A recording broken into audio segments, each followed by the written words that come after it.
Not even This cold. Hangout on Air is now live, and I think the world at large has missed the opening of the Diet Root Beer can, which is a tragedy. All for one and all for root beer. Welcome to this extra session of All for One Regime Diabolique for the Lights in Darkness campaign, brought to you by, well, luck more than anything else. Luck and the kindness of friends. When we last left our musketeers, they had battled mystery more than fleshy opposition. And just for a moment, could we get into the headspace of these characters? I'm going to start with Ivan, then move to Francois, and then wind up with Sebastian. We had an emotional, in a way, session last time. So where is Philippe's head, Ivan? Yeah, Philippe, I'm really just very confused. I'm taken by this woman I met. I still have this lock of her hair that I've kind of, twisted and kind of put in my pouch. Cut off her corpse the first time she was dead. And so, over and over, I just felt as though, I just ran headlong against the wall over and over again, and I'm just completely confused. And as we said, went down into this, I've become rather used to weird things happening, and we're down there freeing these people in the middle of some cultic ritual. But to find our names written in books, to find somebody has this much information on us, I'm just walking. I'm walking around as though I feel like the rug has been pulled out from under me. I'm really not sure what to make of everything right now. So I'm just kind of going through the motions. I'm really just kind of in shock. All right, cool. Francois? Where is my head? Yeah. in the breast of Bérangère, of course. Brooding about the bad taste of Paris. I told her about that. Everything is bad taste. Paris now smells bad. It smells the Spanish. And over that, we have people spying on us. Yeah, but they're afraid. Of course, they're afraid because they know that I will be in charge of the musketeer and everything will get in order. Yes. So awesome. Yeah. And Sébastien, tell us about Jean-Marie. Where is he now at the end of this very long day? Bad taste. Every time you're saying that, I crack up. Well, Jean-Marie, I presume the game happened like last night, or? Yes, yeah. You're now in the hours of the next morning after rescuing all the captives. Okay. Basically, Jean-Marie last night saw the ghost of his boy, and he pretty much made a vow to kill the creature who killed his son. And hearing his son calling for help, hearing his suffering, I would say that Jean-Marie is this close to leave the Musketeers. Right. He has information about the werewolf. He feels like the mission start to get real. So, yeah. Okay. And so, trudging back through the streets, Paris is now very much awake. And we're getting on into the morning. You can hear church bells ringing. You hear the vendors competing with each other about their prices and that sort of thing. And you arrive back at Musketeers headquarters. And there is a bit of activity going on. The shift change has already happened, but there are quite a few groups of musketeers that have been assembled. Some of them seem to have gotten paid. Others are looking at letters, and others are in groups talking to each other. And as you pass into the courtyard, you see the very famous D'Artagnan on his way out, and he has his face His Gascon face is dark, and he's definitely walking with purpose. He seems to be headed toward, the also very famous Aramis, who is coming toward the gate from further down the street. Ahead of you in the courtyard, you see a very well-dressed, although because you know him well, tired-looking Monsieur de Treville. And he catches eyes with Francois, not Francois, who's not there. He catches eyes with Brise Coeur and smiles and gestures. I go towards him. So, Madame de Treville is in a good mood these times around? Well, your wife? We do not talk about my wife, Alphonse. No, And if well, you know what's seem in a good for you, mood. don't talk about anyone else's wives. He goes, I just wanted to say to the three of you that you have performed your duties excellently. You have brought honor to our company. Now, Well, thank get you, some monsieur. rest, gentlemen. Of course. But Monsieur de Treville, why are they here? Is it The even more is it going famous to be your musketeers. habit to question me? Yes, Philippe? sir. It is apparently a shortcoming of mine. Yes, I am sorry. I've been told. But yes, what is going on? I'll try to remember that. Then he turns around and heads into his office.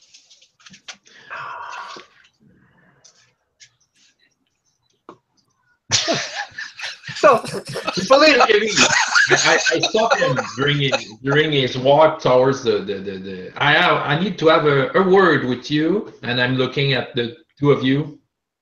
Come. Can we? Yeah, what? No, They may What get now? away. no. If you are there, we won't talk about this wife. So I try to Mr. Treville, can we get into a place where there's no other ears, than ours? He turns and says, do you have something important to say? Well, I'm worried. We found some clues that something is really going on. Okay, something very bad. And what about the letter I've brought you a couple of weeks ago? I know that it's maybe not of my, but I was used as the messenger, and my friends here, we're all in some sort of the same mess because people are spying on us. They are spying. So he gestures for you to come into his office. Okay. And in the waiting area, which you remember very well from all the times that we've had to wait there, is Claude, Martin's lackey. Oh, He looks very, very tired and agitated, and he hops to his feet immediately, which is uncharacteristic. He's usually very composed when you come in. And Treville just, blows right past him, heading toward his inner chamber. So Claude is looking at Jean-Marie, and he's looking at Alphonse, and he's looking at Philippe imploringly, like, Claude, what is it? I'll have a What word is with him. Yeah, sure. What's going on? It is my master, Martin. He is still not returned. In what kind of mess do you think he is? He leans in really close, even though you're in the private area of Monsieur de Treville, and he says, you remember he had a meeting with the cardinal? Yes, and I'm Yeah. leaning right over Jean-Marie's shoulder. My head almost becoming a second head. When he did not return, after the afternoon, the evening, and the night, I went to the cardinal's palace to investigate, and I talked to the gatekeepers and the guardsmen, there's no record of him having a meeting. But he did. I was there when he received the invitation. Fils de pute. So I investigated a little, and I found someone in need of some money. And for the exchange of money, he was willing to tell me that there was a package delivered to the Bastille. A man-sized package. God damn it. So I went to the Bastille. And it's very difficult to find people that desperate for money because everybody bribes the guards of the Bastille. But I think it's very likely that Martin is there, under no name, just a number. Do you have that number? I do.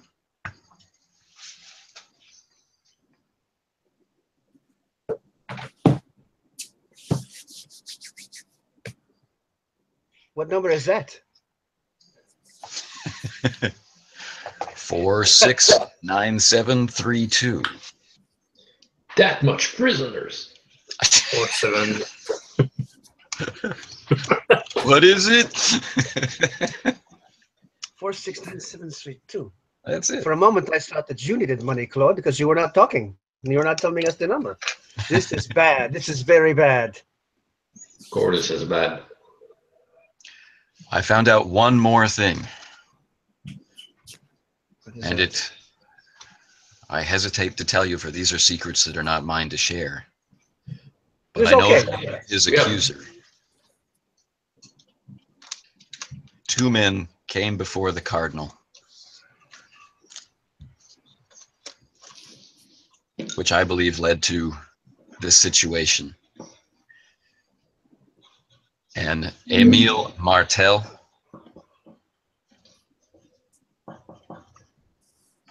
and an Armand de Bourbon. Where did they? Where did they? Why did he do that? Ah, Pierre, I must go visit you.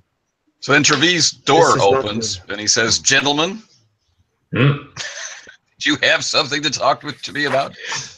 Oh yes, Alphonse has something for you. Yes, yes. I can go see Mr. Trevi. Yeah. Oh, you can come, of course, guys. I'll keep my mouth shut instead of cursing at the man or telling him to take a hike. I'll just keep quiet. Okay. So I enter head high into Mr. Trevi's. I'll Mr. follow. Trevi. Captain. Yes, Alphonse. You mentioned a letter. This letter, he's holding it on his desk. Yeah. Do you know who gave me that? Did I tell you? I don't remember. You didn't, but I do know. And I hope you understand that this is a very important role that you must play. Oh. So he closes the door firmly behind the three of you. He says, "Gentlemen, in a very real sense, we are at war. This letter that you have managed to smuggle to me is a private government document from a disgraced noble family about matters of government, about matters for our parliament, and yet it does not appear in any of the public records of government action."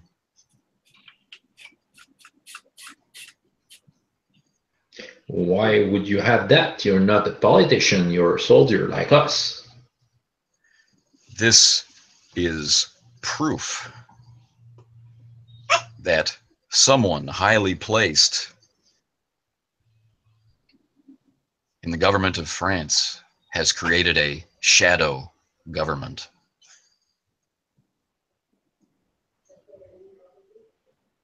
This particular letter comes from a family I barely remember from my childhood, convicted of foul deeds and fouler associations, the Beauvais family.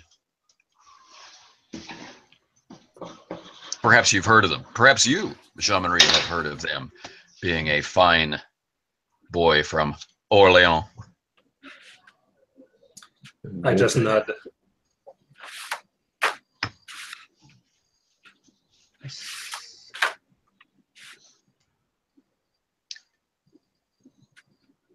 So,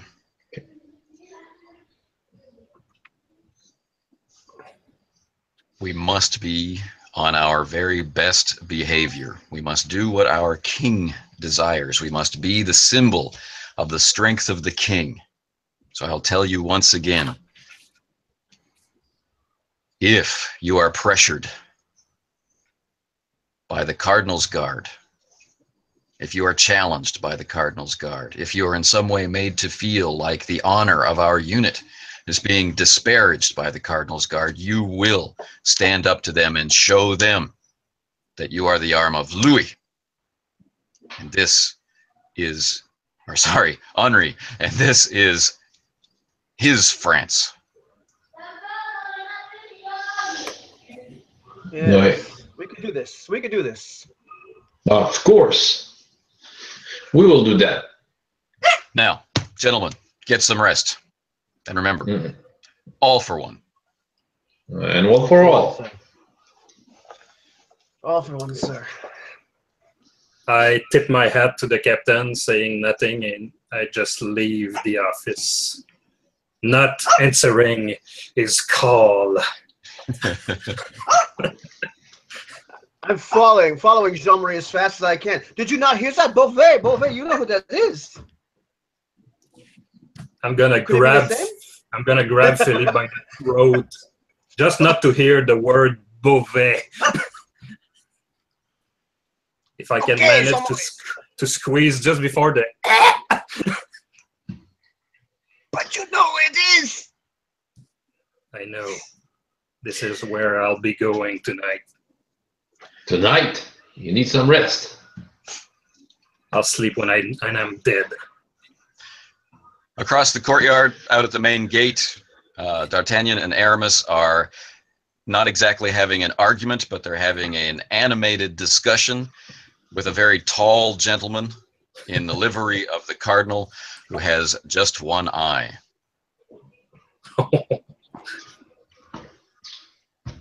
Yes, this is someone that anybody in Paris might recognize. Rochefort. Le Comte. He did say any member of the Cardinal's Guard, did he not? And so I start prancing right up. So you hear the tail end of the conversation. You hear the tail end of the conversation over the Philippe, stop. And that's I tell you, Rochefort is saying, I tell you this for the sake of our friendship and nothing else. Remember, that was the purpose of it all. He turns on his heel in a big swirl of cloak and moves toward his carriage. So without skipping a beat, I walk up to these two famous men who are probably far above my stature, say, what was the purpose of it all? Aramis, who's looking in the other direction, right? You're like behind his perfect hair. Slowly turns all the way around until his face is directly towards yours.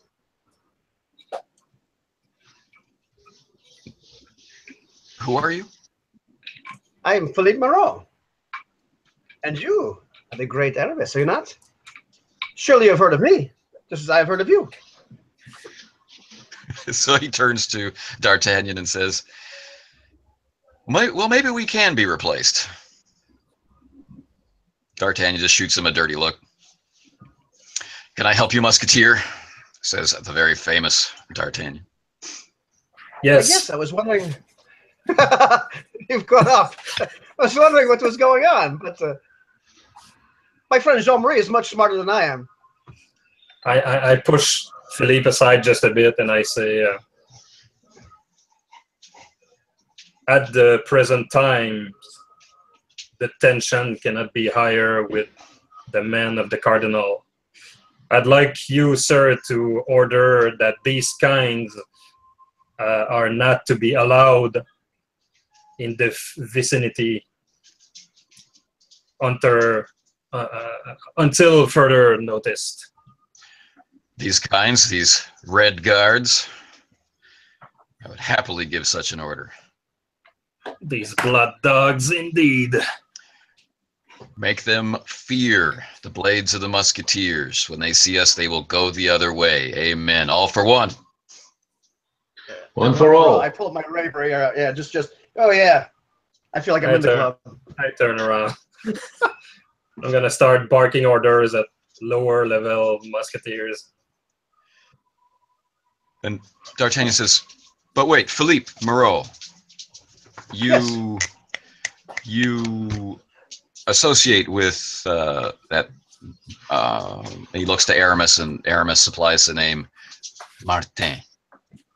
Yes, of course. Martin is a good man. Then you know your friend is in the Bastille.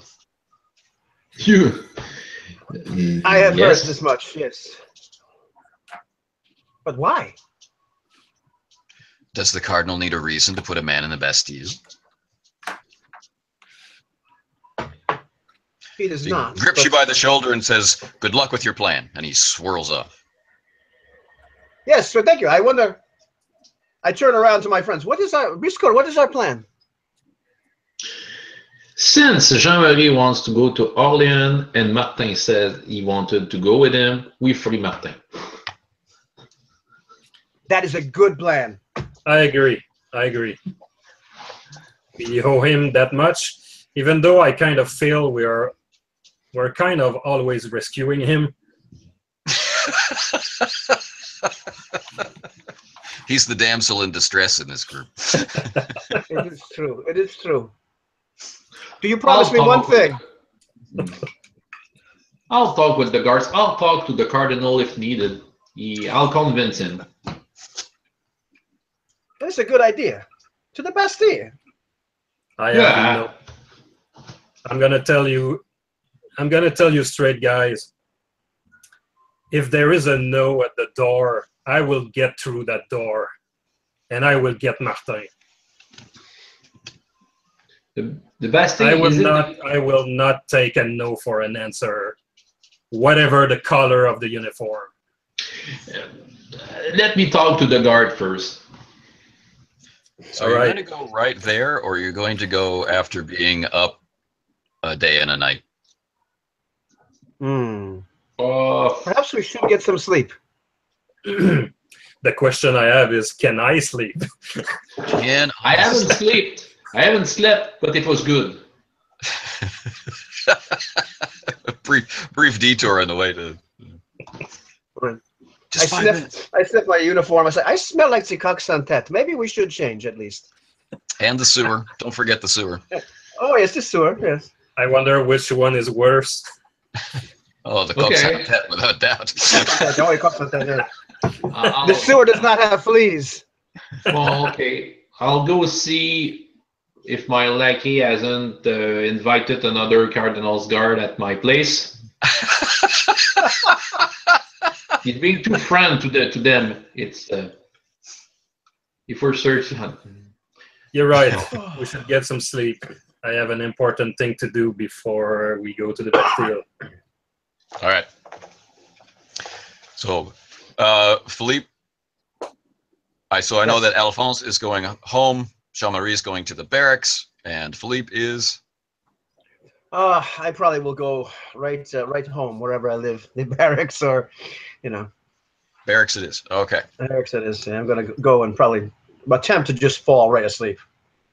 So we will deal with Brisecourt, Alphonse first. Your home's not too far away. No, I'm doing a salute to the damsels. I'm crossing. Good day, That's right. my lady. This is the perfect time. You know, the sun is high, and everybody's out doing their shopping and looking lovely. And this is Madame. Paris at its best. Belle coiffure, madame. Good hair. Good hair. But still, that gloom, you know, that fear of the Spanish is everywhere, and the main topic of conversation is the war, and of course, winter can be felt in the air. And you make your way home, and as you're in sight of your doorway, there is a carriage out front. As usual. Okay, is the carriage having any signs I might recognize, or is Not it from just this a end. standard You just- carriage? Right now, you're looking at some very, very well-groomed horses, very healthy horses. And so the bulk of the carriage and the coat of arms on the carriage are not visible from your position. But as you're moving down the street, the gentleman who gave you the letter at the party sweeps down the stairs and is making his way into the carriage, adjusting his clothing. What was his name again? Just He's referred to at court as the Nightingale. His name is Antoine Rossignol. Antoine Rossignol. Oh, Mr. Antoine! He turns, shocked, and then to Did my your liking? clear eye, he's also kind of exaggerating the shock. Oh, did my likey did some cleaning? If I knew you would have come, I would have said that to him before going into the sewers yesterday. Yes. I'm sorry, I don't remember your name, Honorable Musketeer, but it's interesting to meet you here. Do we share a tailor? Just to put me in context, he came out of my place. He came out of your house, yeah. Okay, well, so if you don't know my name, you go to the people like that? Well, but if you'll forgive me, I was merely visiting a friend. Ooh. Ooh. I'm looking at right at his eyes. Now there's a glint in his eye. He's really enjoying this conversation, but he's pretending to be awkward and embarrassed. Okay.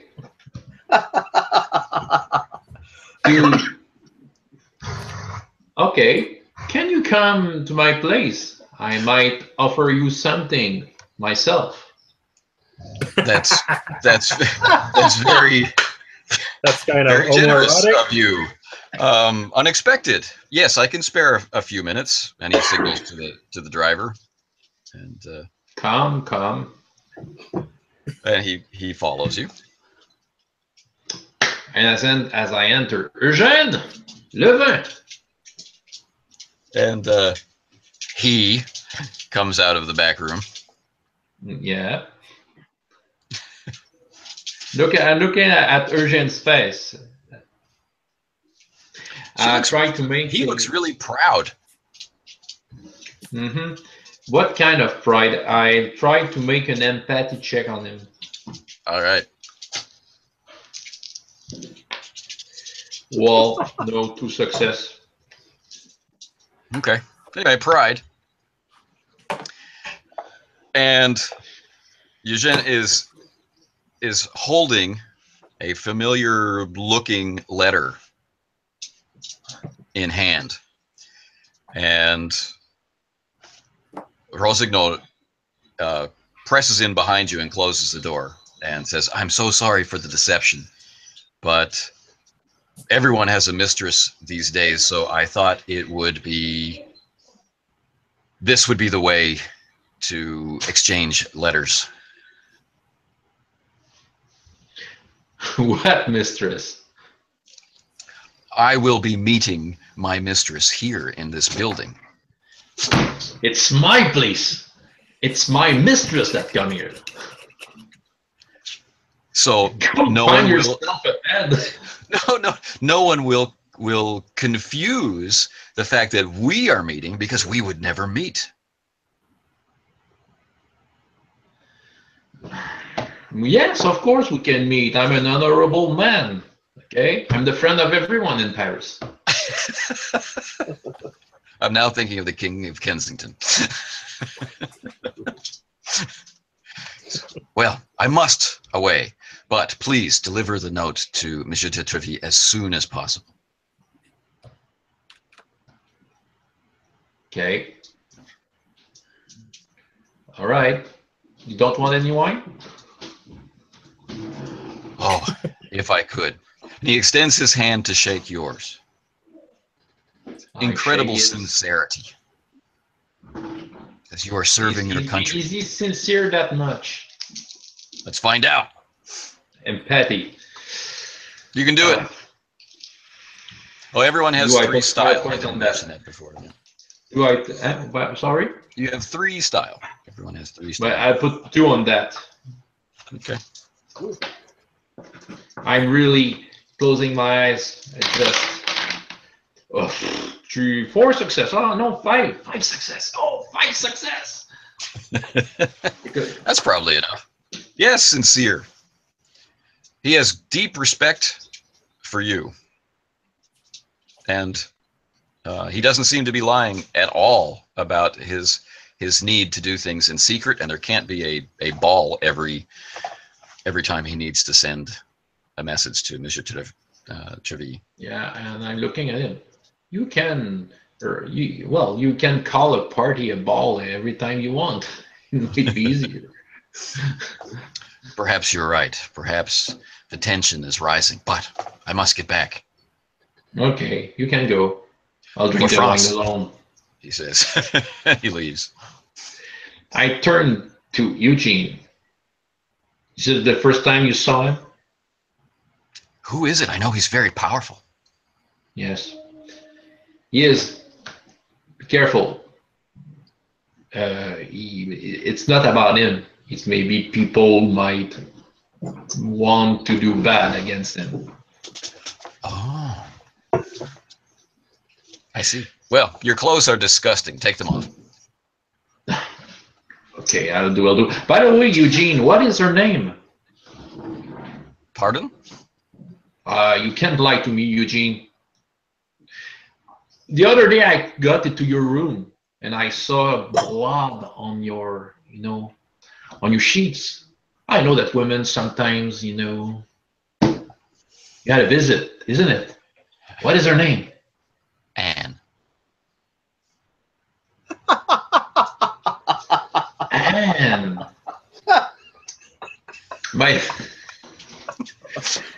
So we're both okay about a woman named Anne.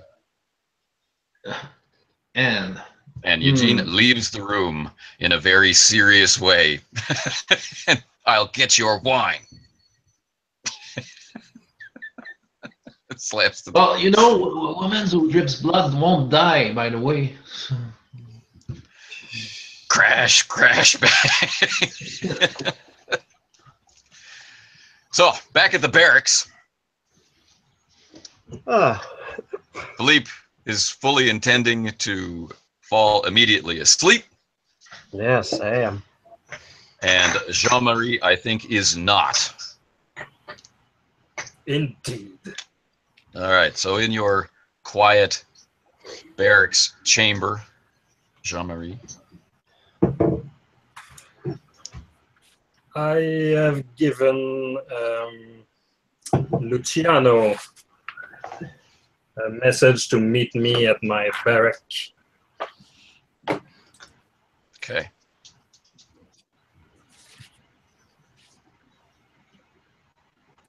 And I'll simply give him instructions.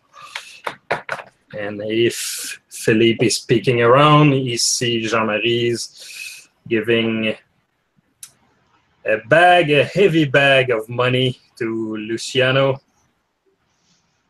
and whispers into his ear, and the two men exchange a heartfelt handshake. Does it look like a goodbye? It could be. How mysterious.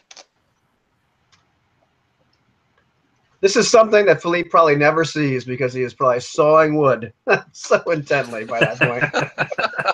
A snore is reverberating. Excellent. And Young men need their somebody- sleep. Claude is still kind of hanging around. And he says, "But, monsieur, what is happening here?" I just send Luciano on his way and says, just a few last-minute preparation to get Martin out of his misery. I'd like you to tell Martin how much he means as a friend after we're done with this. You can You tell know- him yourself. Yeah, but I'm just trying to be realistic, you know. We're going to the Bastille, and I plan to enter the Bastille, whatever the cost. So if there was anything happening to me or to anyone, be sure that I have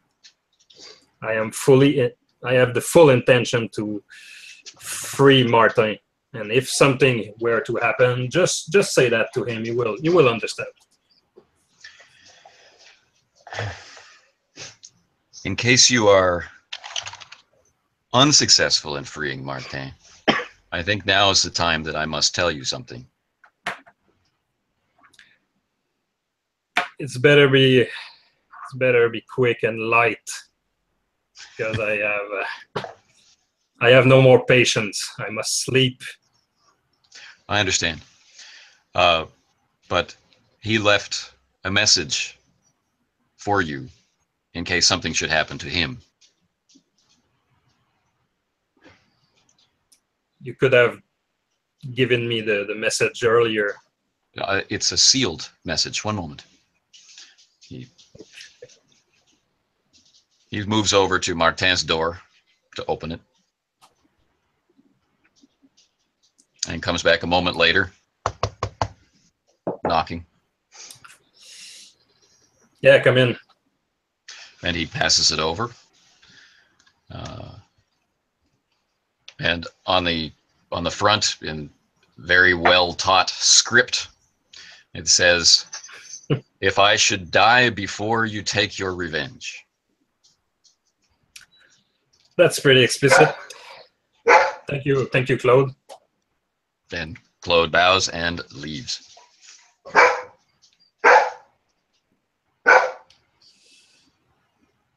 I am looking at the candle near my bed, and for a second, or no, maybe a half a minute, I am tempted to just burn the letter. Just knowing in my heart that Martin's friendship is enough to me. But being kind of gifted with common sense, I will just open the letter and start reading.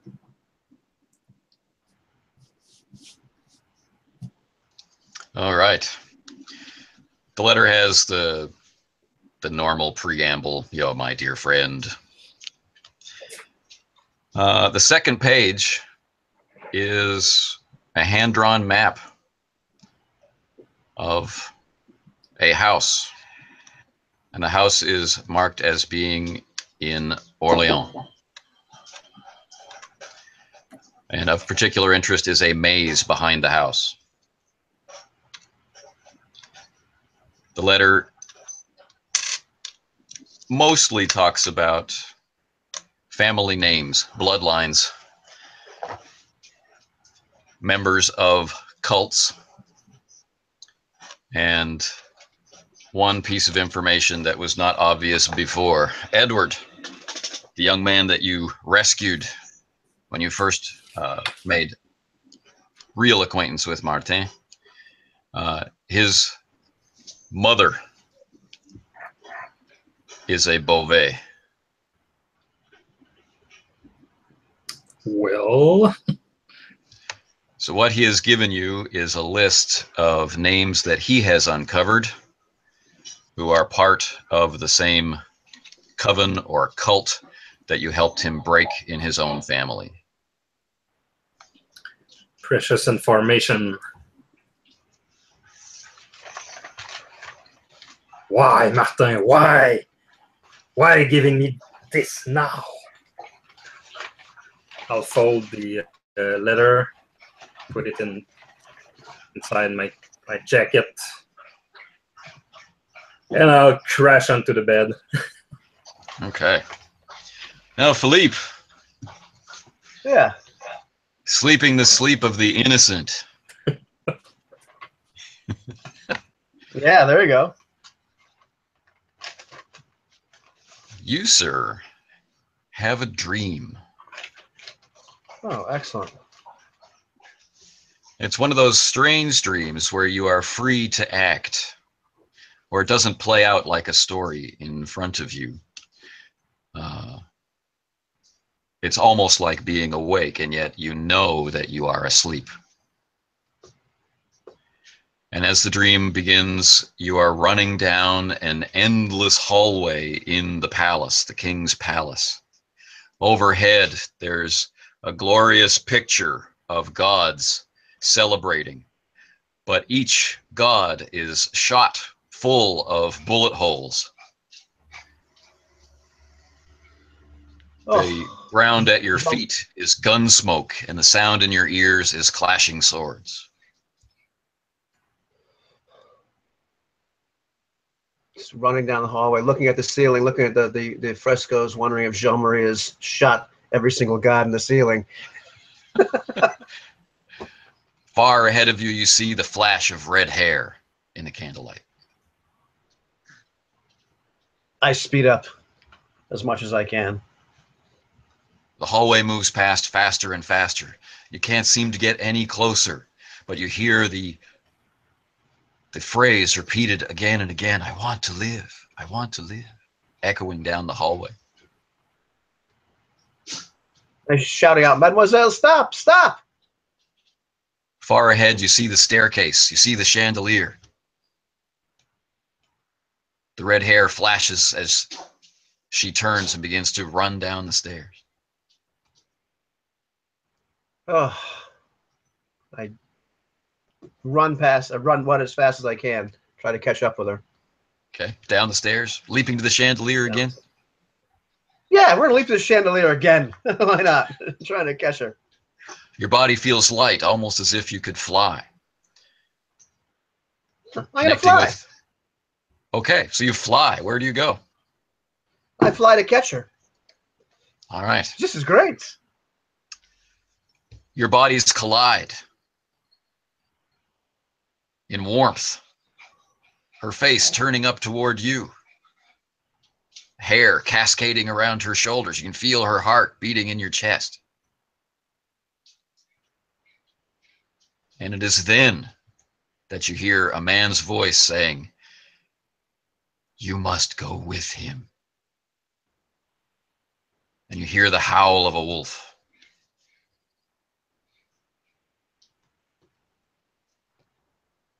Look around frantically. See if I can figure out where the voice came from. And then look back at the woman if I can't. You and the woman are standing in a maze twice as tall as your head and made from the very thick, heavily sculpted branches of a hedge. Overhead is the half moon hanging in a dark sky. Oh, I pull my rapier and begin to charge down this maze, looking for a way out. The woman is gone. You run, and then you wake. Oh, I am never going to drink like Jacques again. During the night, while Alphonse sleeps, While Jean-Marie sleeps, they have distant echoes of the same dream.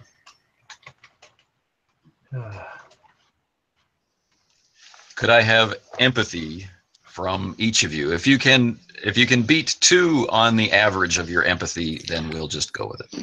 Well, I can. I have 2 plus. Empathy. Oh boy. Well, empathy. Oh boy. Yeah. Let me see about this empathy. Has that been invented yet? Empathy. Yes. I gotta have to. Let's see. How about some chance dice there, pal? if you'd like. Here's my empathy dice falling on the mat. 1. 1, not enough. Yeah, pretty hell yeah. Okay. I was looking for three of us, something like 8.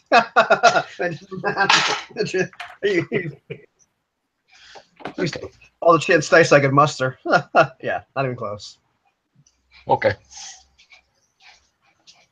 So then, only one among you, only Breeze Coeur, is aware of a detail which I'll reveal later. Okay. So it's the next morning, and I presume you come together. Yep. After troubled dreams. Good morning, sirs. Do we take a croissant in honor of Martin before freeing him? I think we should take something. I had the most horrible dreams. Let's bring croissant to Martin. Yes. That's a good idea. Okay. So moving through the morning streets, heading toward your friend's shop, his beautiful pastry shop. Yeah. Coming out of the shop are, of course, the red cloaks of the Cardinal's guards. 6 of them, almost beardless youths. They're so young and fresh. Their uniforms don't fit very well, but they nudge each other, pointing toward you. And one of them says, "This shop is off limits to you." I want to kick him in the groin. As I'm raising my finger to say something, I look at Jean-Marie and I raise down my finger just to see what will happen. Yeah. I see them as, they are a warm-up exercise. They are opening the canals from the lung, to breathe better for the rest of the day. I see them as the appetizer before the meal.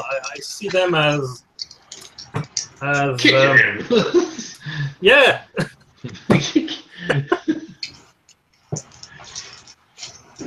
They are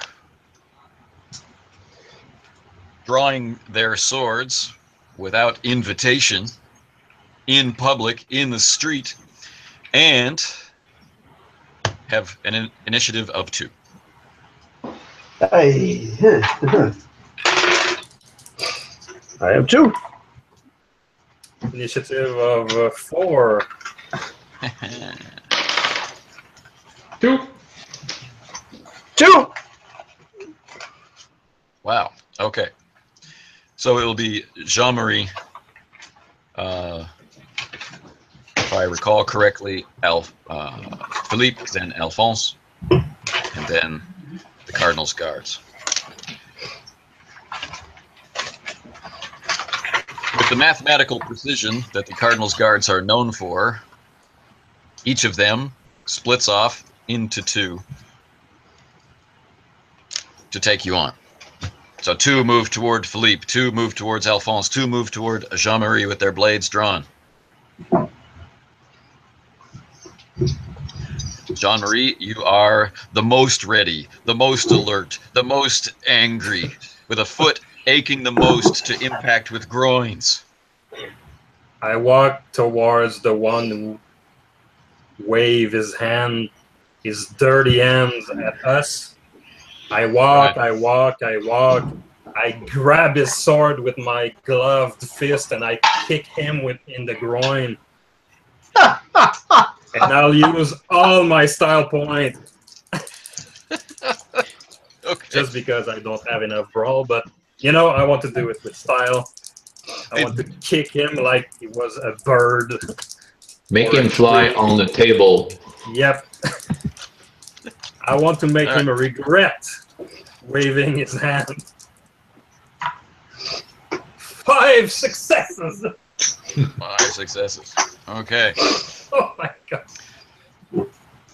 So there's an expression that kicking someone in the groin is squaring them, right? Kicking them square in the nuts.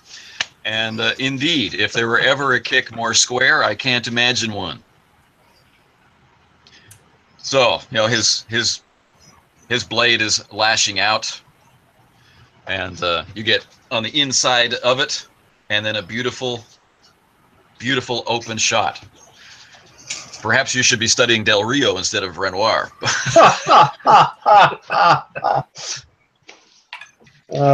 Yes. Okay, so his face completely drains of blood, and he's just collapsing on the floor, leaving who was supposed to be his partner in taking you on is now alone. And then we scream at the partner. Is that all you got? You dog! And then we flip to Philippe. All right. Well, I wish to intimidate and attack, so I'm trying to figure out how I'm going to do that. Well, you get to intimidate. That's fine. That's fine. That's fine. I'm going to use that, and I'm going to draw upon the synergy of Claude Renard as I do that. So I whip out my blade, and I kind of thrust at this guy's neck. That's going to be actually that's a tough result to beat there. That's 3 successes, and I'm just going to look at it like I would run right now. This could get very bad. Okay, and that was 3 successes, you said? That is correct. Okay. So to actually make him run, you'd have to double his willpower, but you have definitely shaken him, and he definitely agrees that he wishes that they were running. Perhaps the only thing keeping him in place is loyalty to his group. His group is still very much there in force, but his partner would probably run with him. All right. Briscoe. Yes. I draw my sword and say, watch and learn. So I do make a gesture like that, make a position, a gracious, getting my leg forward graciously. Feel like there's music around, and I'm in an umpiring mode. I'm just firing them and talk to them. Okay, so there's no intention to attack. Just you're on. So you want to do total defense? Yeah, I just want to impress them. You know, I have an audience. I want them alive as long as I can. All right, fabulous. Okay, so the difficulties to attack Alphonse and Philippe are going to go up for them because they are in a bad way. Right, they are intimidated, and the difficulty for the one guy left in front of the very angry Jean-Marie is also they're very hesitant about their attack. All right, Jean-Marie, defend yourself against 1 success. It's 1. So I get my active and passive since I'm aware of the. Yeah, you get it's your both of them together, and he's attacking by thrusting, but he's actually extending his arm and moving his body backward. He's trying to create space between you. Okay, so that's a 2 success. Okay. Okay, so you are able to defend yourself. You're able to parry his thrust. Okay, and then Philippe, these two guys are coming at you basically at 45-degree angles from the front. This is something that you train in the Renoir Academy every single day. Okay, they're attacking as a unit. Okay, so I'm just going to make one roll for them. In other words, okay, they're working together as teamwork. So, and there is no post to defend too. This is good. I don't have to defend the post. I don't have to defend the post. That's good. No, that's right. Okay, so one of them's attacking high, the other one's attacking low and on the side. First, making a feint towards your head and then trying to duck under your blade. The other one making a slash, and they're working together in concert. And you need to defend yourself against this attack. They have 3 successes. Okay, well, I have 4. So at this point, I'm kind of like just sort of not even paying them too much attention. I've already had my hand sword in his throat, so I'm kind of batting their stuff away. Right. I'm not even bothering to riposte. Just giving them this look like this is not a good idea, fellas. Really, not your day. Now, their plan was to separate so one could get behind you, but you have completely prevented this. Now they're side by side in front of you, right? So that you are able to parry their attacks as one, right? And they're starting to agree that this really was a bad idea to pick a fight with you guys. Then the two in front of Alphonse, okay? Both of them extend into a low thrust together as if they're following, like they're reading each other's mind. Okay? And again, you need to defend against a tough attack. This is 3 successes. No problems. I have 4 success. All right. So I'm you're trying. Dancing. Yeah, I'm dancing. I tried to spot maybe something that smells on the ground, maybe some horses stuff, or that's easy. And I want to make them walk in it. That while they're looking at me, and I say to him, no, just a little back, front, back, no, back. trying to convince them to do that. So the 3 of you are slowly starting to fill the street, right? Yeah. So Philippe is moving off to one side, Jean-Marie is moving forward, and you're moving around to direct them into all of the mess on the street. Yeah. Okay. Next, Jean-Marie. Your opponent is still trying to open distance.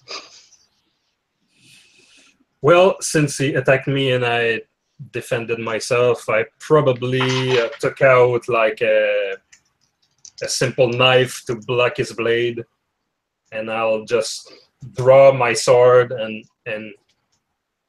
thrust him in the chest. Okay. Yeah. His companion is still rolling around on the ground. Just one. Yeah.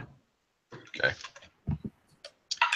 Now, because he's still intimidated, he's having difficulty to defend, but he is able to defend against an attack like that. So he's put the rolling body of his companion in between you. And so as he's moving backwards, he's swirling his cloak around, and your blade gets lost in the folds of his cloak. Did you strike him? Did you not? It's hard to tell. There are some people who are pretending they don't see this fight in the street, and they're moving by very quickly. And other people are coming out of the croissant shop cheering on their favorite side, right? Cheering for the Cardinals Guard or cheering for the Musketeers. Bad taste. I'm looking at those who are cheering up the Cardinals Guard. You're cracking me up. Philippe. Bad taste. Oh, Philippe has had it with these two, so he just slashes while he's telling him it's time to run now, and I'm just attacking him with a slash. Okay.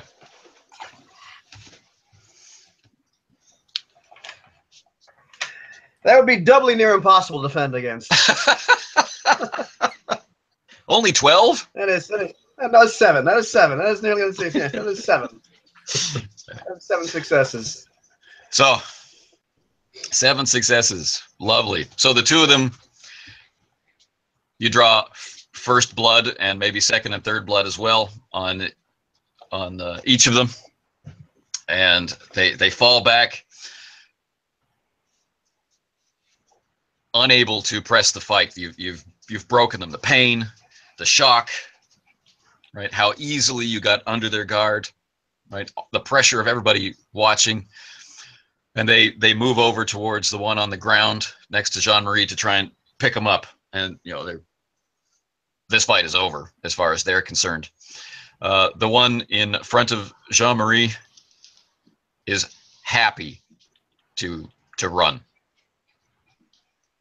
leaving the two in front of Alphonse, who are, unfortunately for them, accidentally surrounded by 3 musketeers.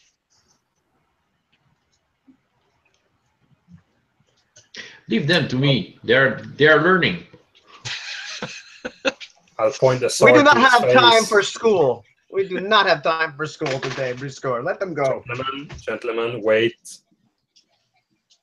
Let's point our sword towards the guy, and I'll say out loud, kneel. Ooh. And they're looking at Briscoe, right, and how effortlessly he's moving them around. Now they've got 2 of their number who's just been slashed open by Philippe, right? They're going to need to go to the surgeon. They're going to have to pay for that. The Cardinals guards, don't get paid nearly well enough to handle this kind of thing. And now Jean-Marie's in their face saying, Yep. kneel. And just at that moment, the gravelly voice that you heard earlier says, "That is quite enough." And moving towards you down the street, one eye patched, is Rochefort. I look at him. I say, they will kneel before. I look at the guys. Kneel.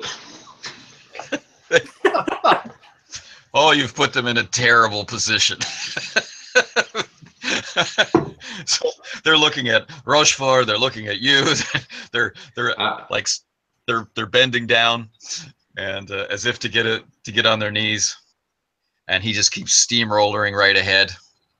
And as they go down, order. Pardon? Excuses are in order.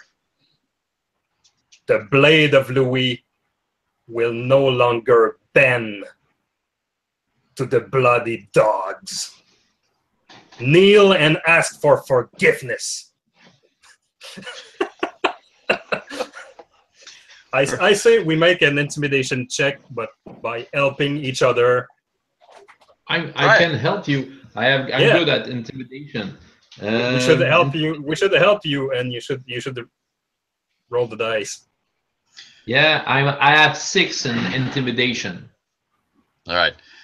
So if everybody's being in solidarity and brotherhood, being intimidating together, each of you that assists Alphonse will add 2 dice to Alphonse's pool. Yes. So we have Jean-Marie's words. We have Philippe's skill and serious face, and we have and me smiling at them.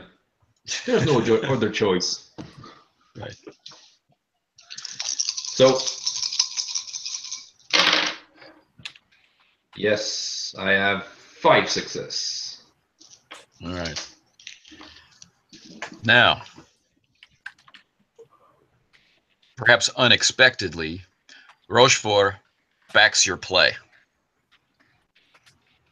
So as he arrives on the scene now, he cuffs one of them on the back of the head, and he says, "Learn to choose a fight the right way. On your knees in front of your betters now."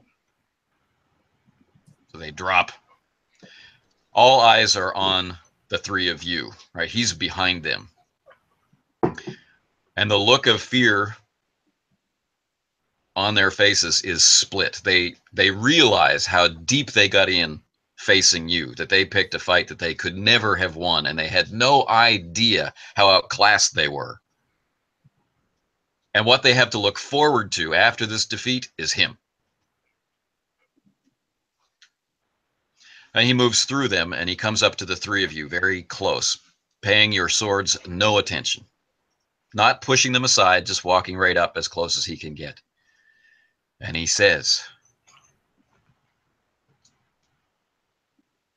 "You are following his plan.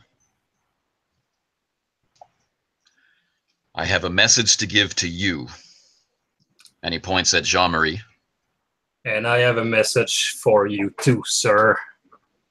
And I go closer. My nose touches his nose. He smells really nice. My wife smells nice. He doesn't smell nice. What's He your wife's smells name, of Mr. cheap Rochefort? perfume. He smells like a Parisien. He doesn't smell nice. He doesn't smell my garden in Orléans in the morning.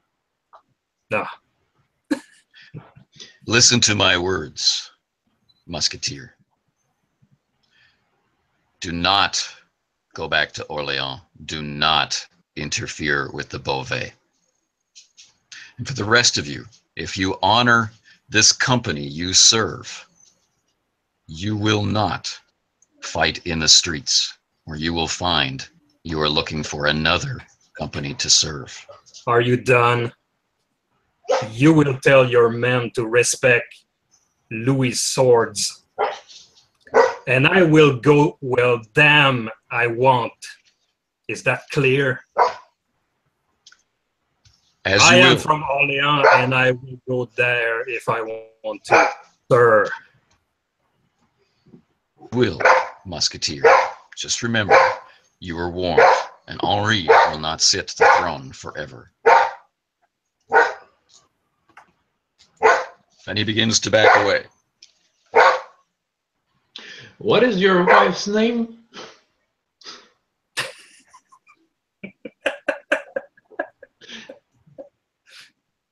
Just a smell. Nothing. Classic Biscard. Classic Biscard.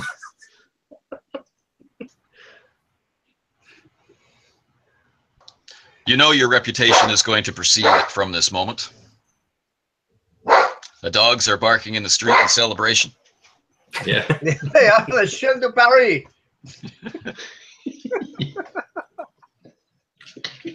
So,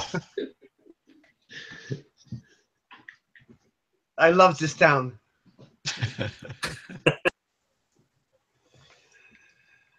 Oh. so tell me, gentlemen, what will you do? Free Martin and bring him croissant. That's what we were going to do, isn't it? It was. So what? It is morning time. Is that what time it is? Or what kind of a day are we looking at? Yeah, it's. I mean, you've been working nights, right? So you needed to sleep. So we're in late afternoon.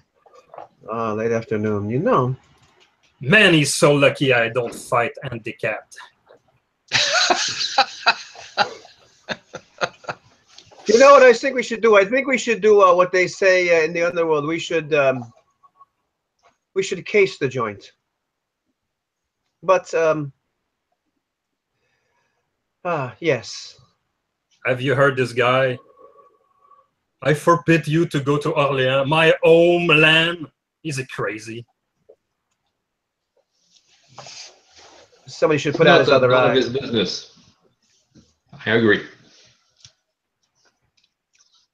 These cardinal guards, I have just enough with them. I go straight to the pastry shop, go to the counter, put some EQ on the counter. You know, Your best. You know our friend is at the Bastille, right? Yeah. It's the first place which we are expected to go to save him. We are going. We are going. He is just getting some pastry. Relax. You know what I'm thinking? We should pay a visit. We should pay a visit to his ministry himself. It's a With cardinal? croissant. We should ask him in person where our friend is. Ooh. Your delivery is presented. He doesn't even ask for money. He seems to have given up on that.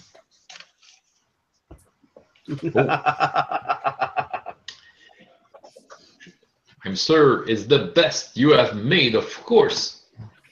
Thank you, sir. We'll send you more clients, even if they are wearing red, as long as they pay, of course. Of course. Let us go, gentlemen. Before the pastry gets cold. So you want to see the cardinal? I mean, we're King's musketeers now. We can go everywhere in his land. Yeah, we're the king's arm. It is true, and you can be 469-733.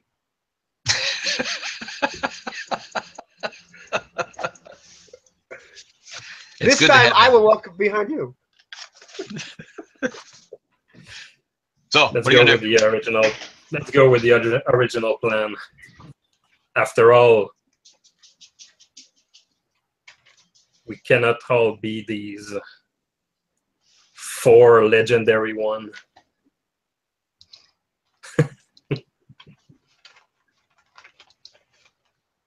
Bonjour, Madame Jean-Guy. He doesn't hear you.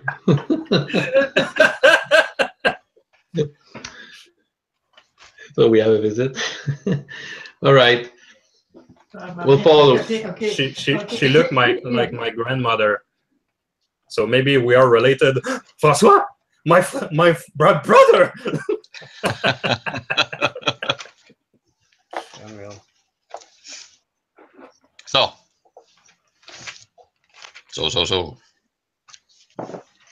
I am ready. We're going to the Cardinal, or we're going to the Bastille. Well, The Bastille is a king property, isn't it? It is. It's a prison where people vanish. There is no reason needed to be given, just as long as someone of power wanted them to be in there. So the cardinal could make someone disappear in the Bastille easily. The king could. I think Okay. we should go to the Bastille just because it's the first plan we have.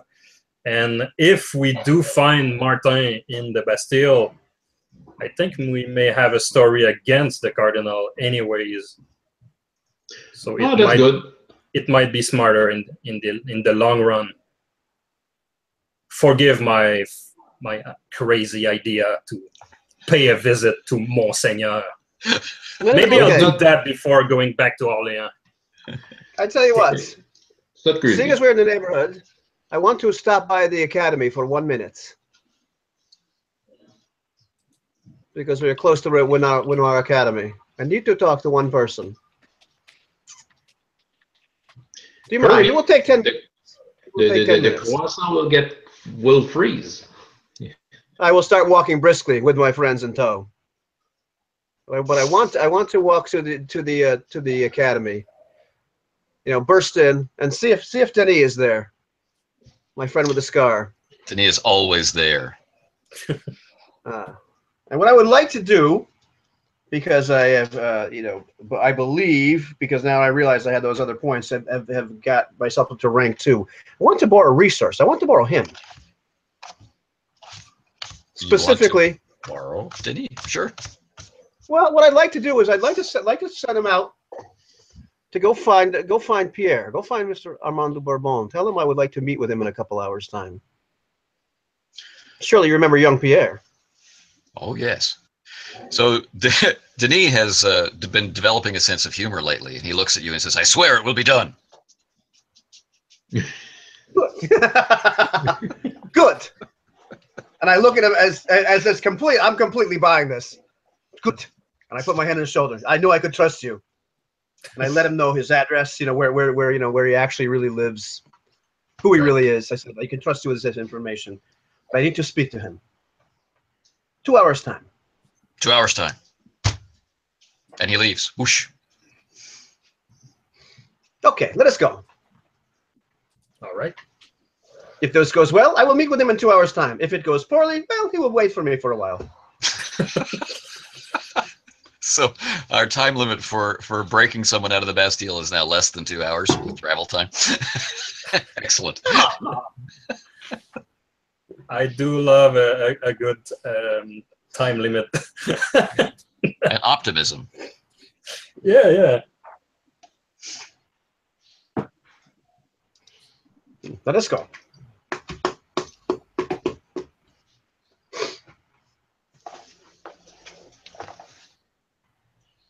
Okay.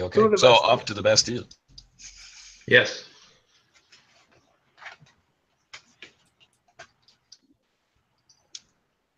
So I will see if I can share a picture.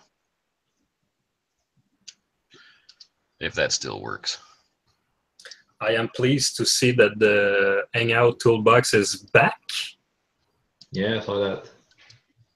So good that news visible to for people? our fellow player. That is the Bastille. Ah, the Bastille. Now, this is ahead some 40 years. But anyway, the basic design of the Bastille is unchanged. So incredibly high walls, very thick walls, not much in the way of windows.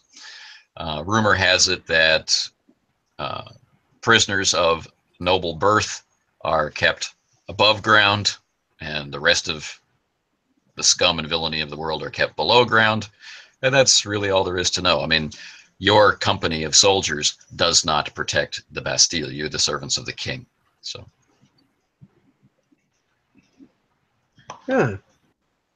No problem, Coming into it, right? I look. Yeah, no, it looks like, looking at this looks like what kind of place Martin would like. Home sweet home. It is about as well protected as his heart. It may suit him.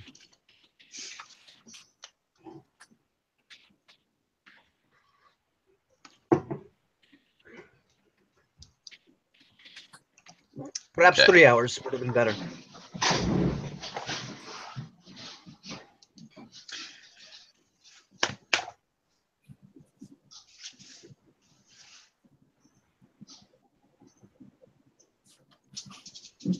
Stunned into silence by the walls of the Bastille. You're not the first people to feel that way.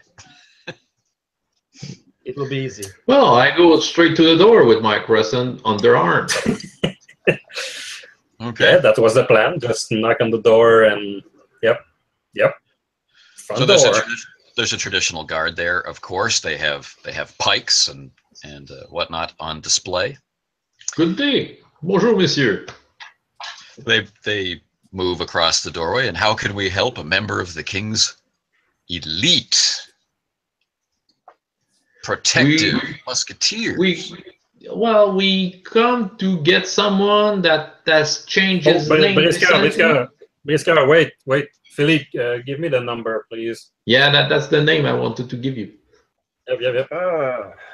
We We need to interrogate prisoner number 426. 69732. It's urgent. Quick. Now, King's business. Certainly. Your letter, please. I give him a croissant. You go get him. So you're attempting to bribe your way into the Bastille. With a croissant. No, It could happen. On long duty. We're King's Musketeer, and we must get him out. To talk. So Yeah. are you trying to charm him? Are you trying to explain? Command. So that's intimidate, my friend. I have a rank 1 in the musketeer, the King's Musketeers, so that's a +2 on social roll.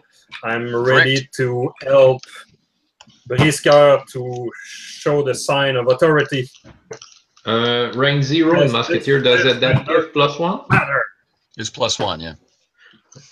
Well, I have 7 dice, and I'll put the style because it's for my friend. Okay, so let's make sure we have all of our ducks in a row. This is not easy, right? This front line of defense, getting through these guys is not easy. So you do not have a letter from someone of appropriate rank to the Bastille. You don't have something from the cardinal or the king or a minister or something like that. You do have your own membership in the Musketeers, and one among you is ranked. All of you are now semi-famous or famous. So he may even recognize you by face. Okay. So do all of you are all of you possessing 4 or better in Intimidate? Yes. I have 6. Rating 4, yeah. Okay. I'm only rating 3. I don't mean that you have Intimidate 4. I mean the rating, the attribute plus Intimidate is 4 or better. Yeah, 4. Yeah. Okay. Yeah. I raised my intimidation prior to the game using my Experience. 4 points of experience Excellent. to raise it to 2. So 2 plus 2 equals 4. So, Usually. yeah. All right. So then we'll use Briscoe's base intimidation plus 2 from the Musketeers rank. That's the highest of those bonuses that's applicable. Plus, And I'm helping you, right?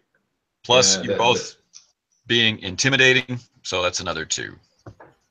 And I add a style point on that. Excellent. Make it happen. Okay, I have, 4 success. Yeah. Okay. Ah, I forgot the fame of Philippe. Philippe is famous, is he not? Famous? Philippe? Well, only 0. 0 in rank 0 in fame. Okay. Me too. Then, fair enough. Fair enough. 4 successes. Because what was that number again? Philippe? What's that? The number. The new name of Martin. Oh, the number. Oh, yes. Oh, 469-732. There you go. 469732. He's checking down the long list. This is a special prisoner. We know. I thought there were no special prisoner at the Bastille. Just corpses to wait for their death.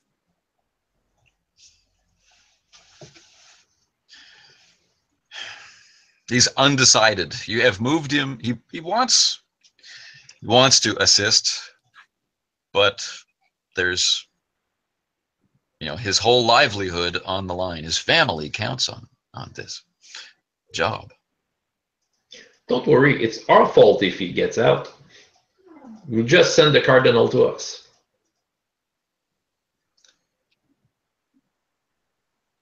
All right.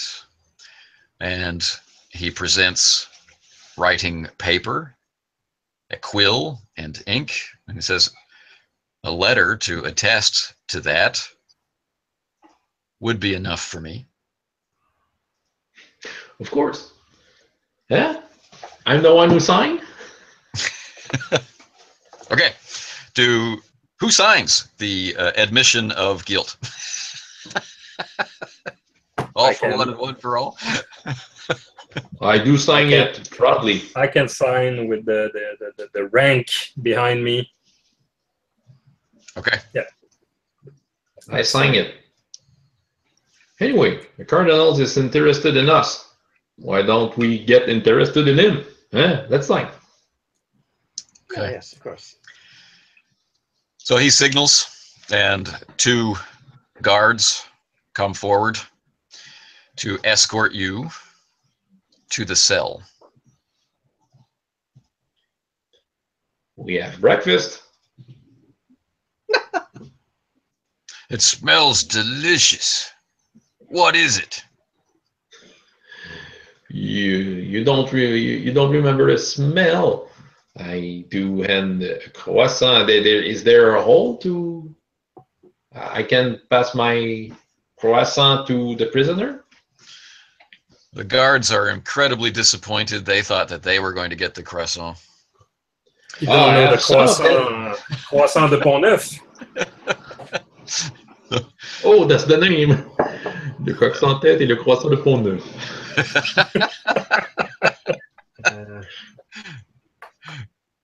You know, it smells worse The in here sign than has two duelists, and then over their head there's a crescent.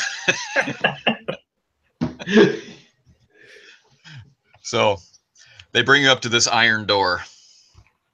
Okay, now you can hear sounds of music, and there are some cell doors which are open, and the prisoners are walking and reading. They're talking to each other.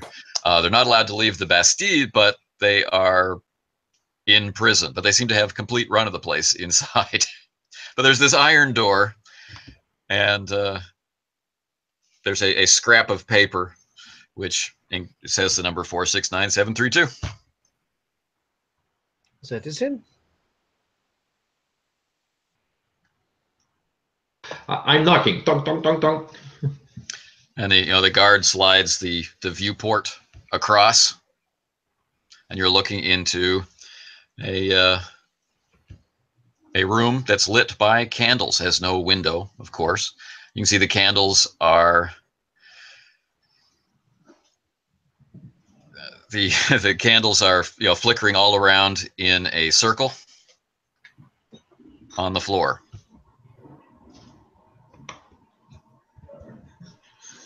Sorry.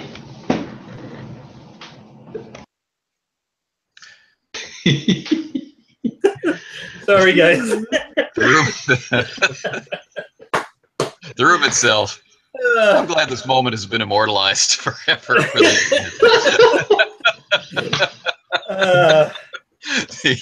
The mind works mysterious ways. Sorry.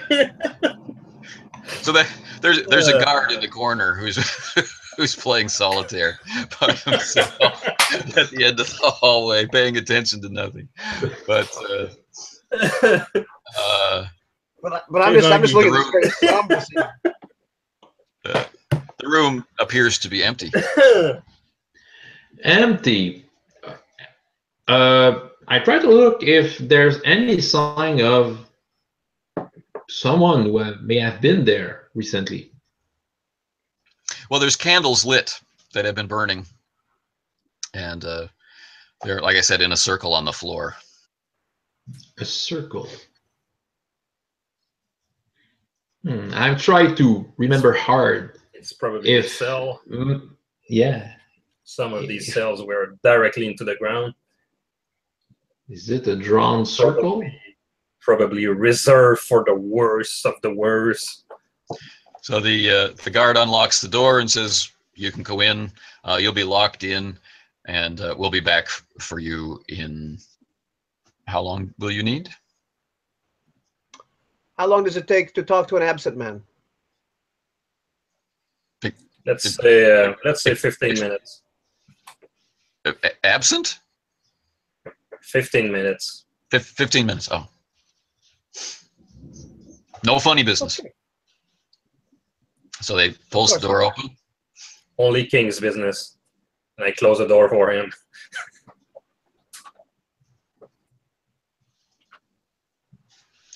Well, So you're in the cell. There's the three of you, the candles, a bed which has been pushed out of the way, a desk, a writing table. There's been a lot of writing going on, but there is no Martin in this room. You are there any told papers? us. Are we stupid enough to enter a room without checking inside first? Well, the guards haven't closed the door yet. Okay. Guards, wait a moment. Where is the prisoner? They look. And they panic. I'm starting to figure out if I were Martin, I probably have a way to escape. I start smiling and I look at the other guys. You talked about the circle on the ground, isn't it? Yes, the candles are set in a circle on the ground. I'm trying to make is that a reason check? Try to No, remember if Martin told me about it. I grabbed the others. You don't understand. That means we have to go to Orléans right now. Martin is outside the cell. He's gone away. Yeah, the guards are doing what guards are required to do. You know, they're reporting the escape and search the Bastille and, you know, that kind of stuff. Can we go I'm out checking the desk. amidst the chaos and just bark something like, "Yeah, you better find him. We will report this to the king." And we could leave. We could simply leave the place. So, Francois, you had a question about the circle, I think. Well, I was trying to make a reason check, you know, to see if I was remembering something. You can do that without a check. In his barracks, Martin often engages in prayer and likes to surround himself with candles. There's no windows in his barracks room. He likes the light. The candlelight brings him closer to God. Okay. Mm. Yeah, perfect. Let's leave. I'm just going to check his desk to see if there's anything he's written still there. There is a very polite note to the cardinal. Huh. I'm going to pick it up and take it with me. Martin, don't disappoint. Huh. So there's just the first few lines, you know, Your Eminence, thank you very much for your hospitality. I'm very sorry that I cannot make full use of the excellent living spaces that you have provided for me. You know, it's that kind of. Bye-bye. I passed it to Jean-Marie and said, I think you will enjoy this. Just give it to him and start strutting out of there. Oh, I'm placing it back on the desk. I want sure that Monseigneur will find it and read it. This is gold. And I stop. Oh yeah. I stop in my tracks. I look at my two companions who were probably behind me because I walk so fast. I said, "Gentlemen, we did not even need to find a crowbar." And I turn around and keep walking. Indeed. Okay. Well, I'll wait outside and I'll talk to you guys about if I'll wait for the appropriate moments when we're outside. I have a couple of details to tell you. Okay. What is that? Now, on your way out, the letter that you wrote as your guarantee of good behavior is returned to you. The guard apologizes for not having your prisoner, and please, you know, don't tell the king. We're sure he's still inside. It's impossible to escape from the Bastille. We'll find him, and we'll let you know when he has been properly recovered.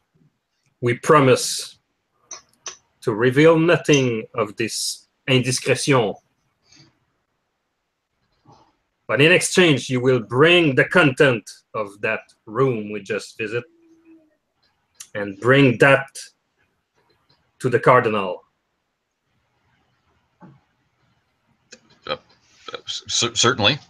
He looks very confused and afraid. God bless Louis. Henri. and God bless the cardinal. All right. Okay. So, You're outside What of the were you going to Bastille. tell us? Okay. In any case, something happened to Martin. He wrote me a letter containing information. I don't know if Martin just went out the Bastille and tried to hide himself, but where Martin would hide himself, that's an interesting question.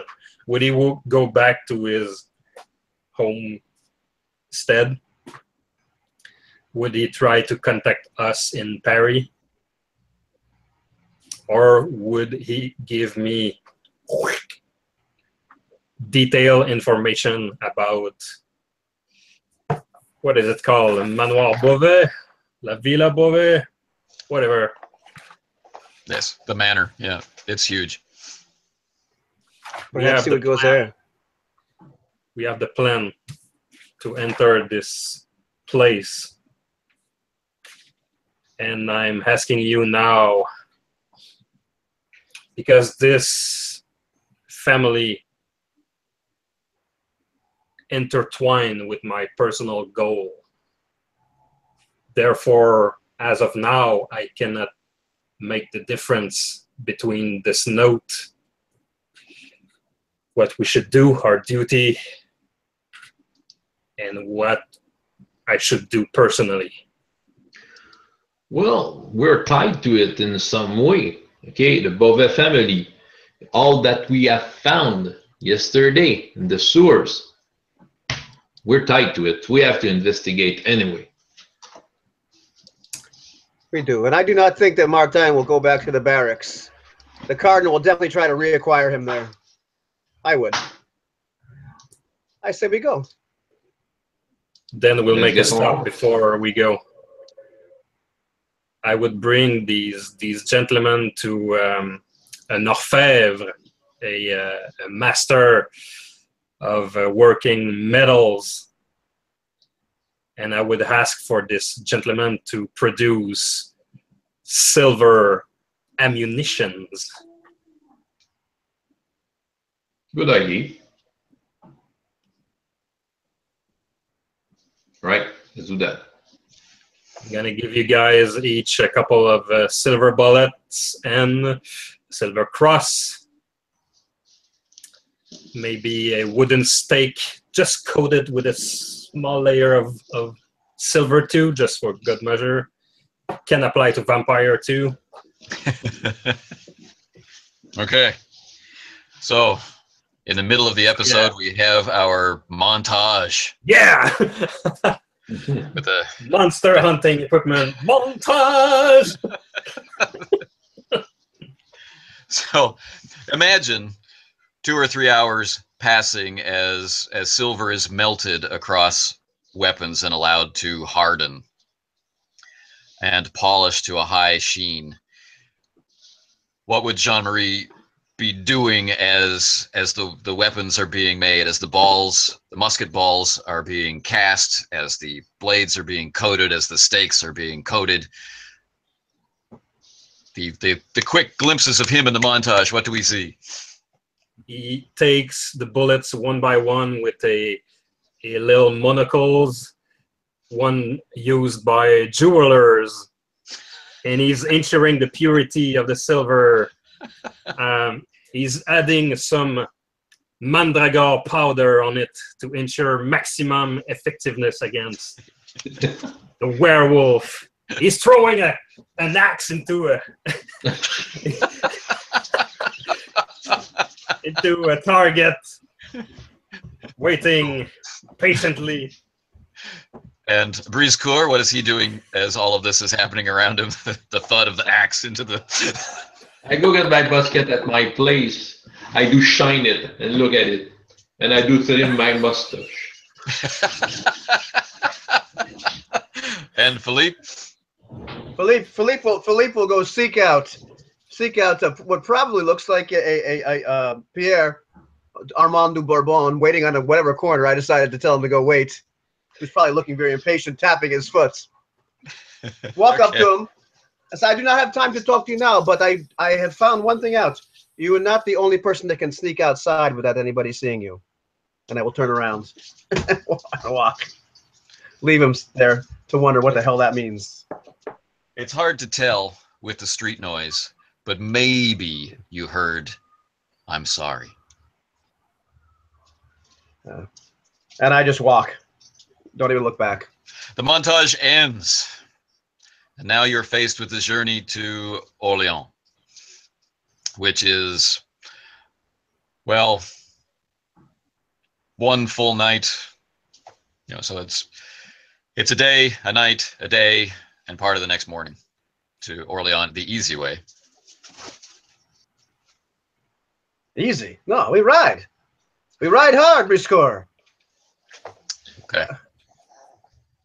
Now you're the king's musketeers. You know how to ride. You know how to take care of your horses. And no one in their right mind would threaten you on the king's roads. I'd like to speak to Alphonse during the travel. Mm-hmm. As we ride side by side, I open up. You know, Alphonse, Yes. I made a promise to myself, but to my son, to God. And as I see these roads, familiar roads leading us to Orléans, I'm not afraid to tell you, my brother, my friend, I may not coming back to Paris after this. Ah oui. Pourquoi? Why? Because I am now on this earth with only one purpose besides serving Louis, and that is to avenge my son. If we do find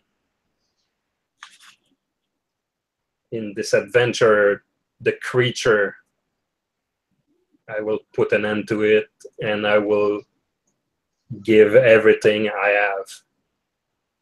And if I do succeed at this task, I will have to bring the news to my wife, and she have the power to make me a simple gardener again. Just one word from her. Toute une femme. What a woman. I do understand. I do know understand. I know behind all these thick layer of buffoonery, I know that you understand me, Alphonse.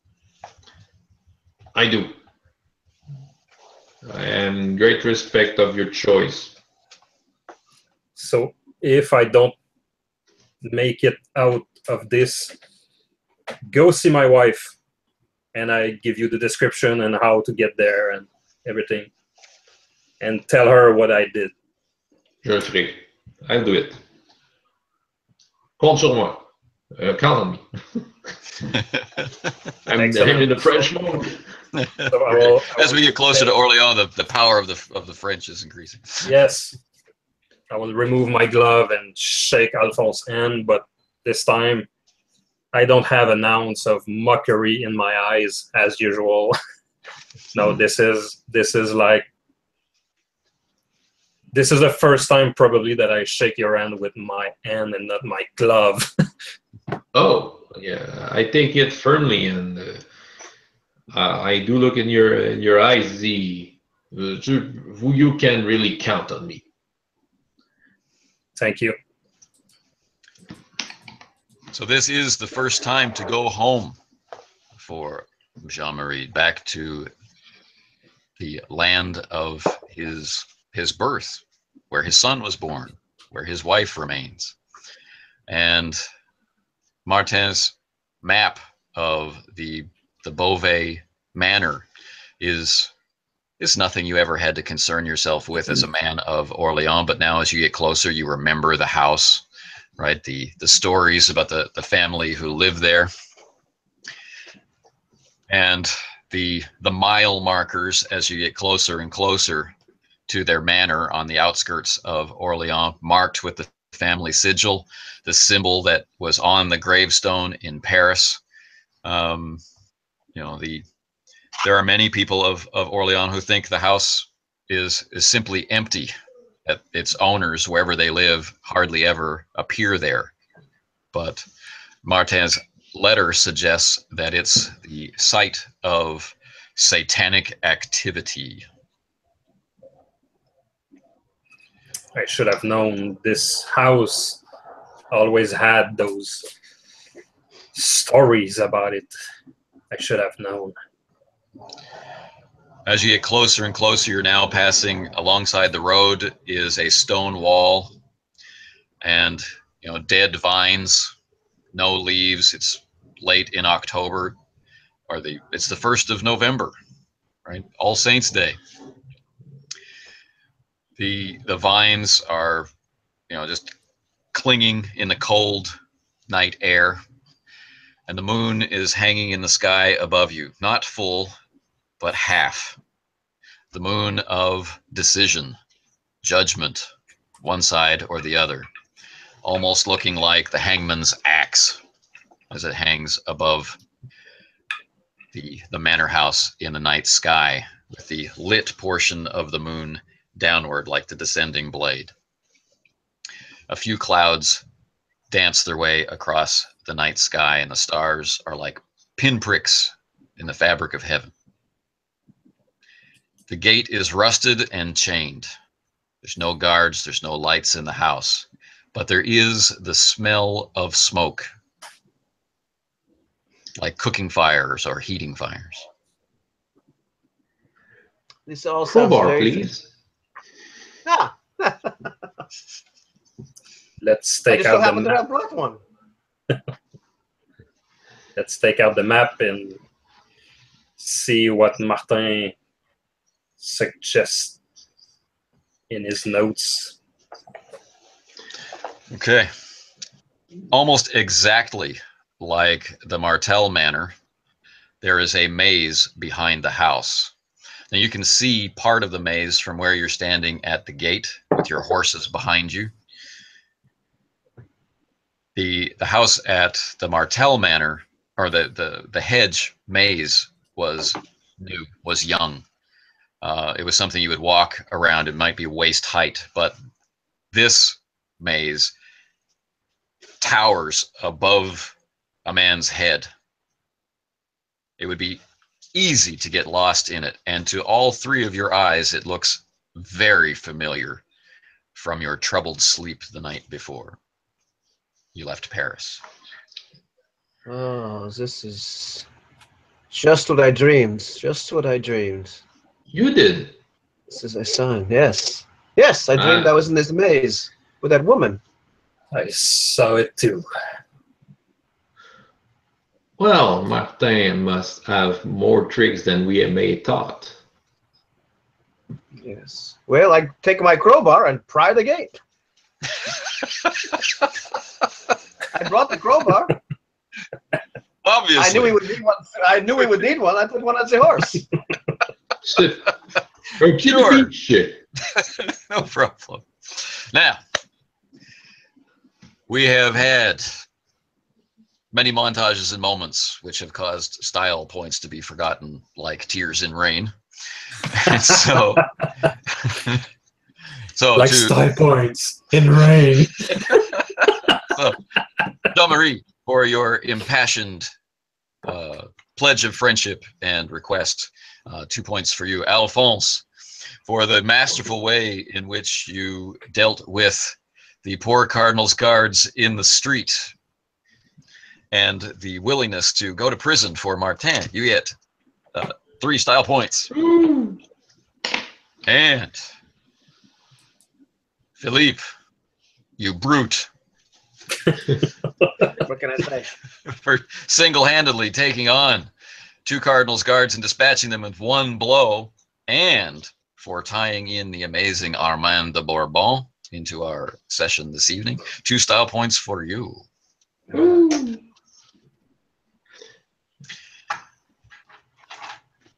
So I would give you 3. However, crowbar. So I spent Crowbar on the brings crowbar. You know?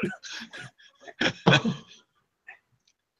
Where did you So- think I got? Where did you think I got this? This is a Now, While he's trying to break with the crowbar, I do get around the fence to see if I could find a place that I could climb.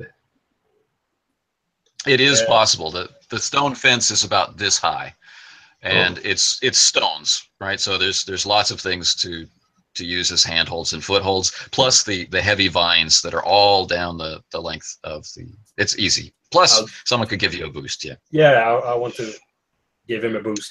Yeah, But the chain is old. The lock is new.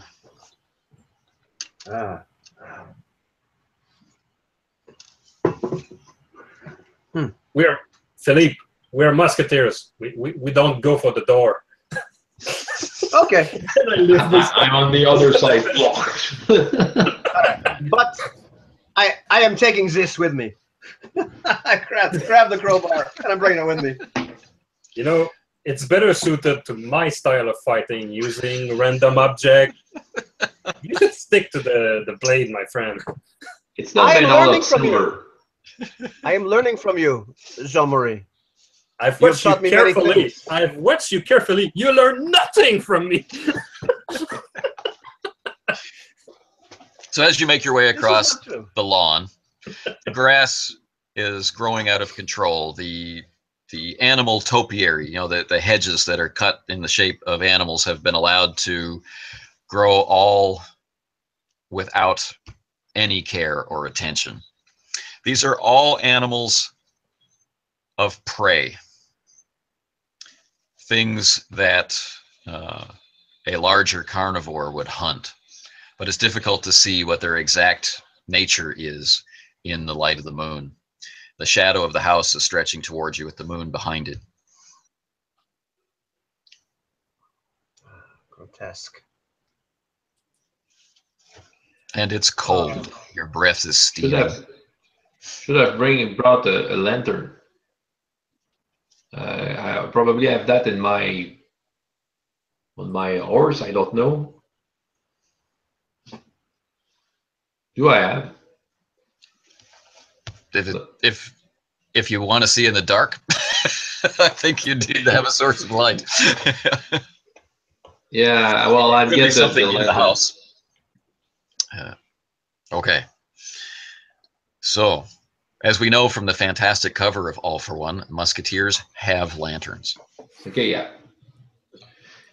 I do bring the lantern. Yeah. Yes. There you go. There you are. All for One and lanterns for all. But Clunk.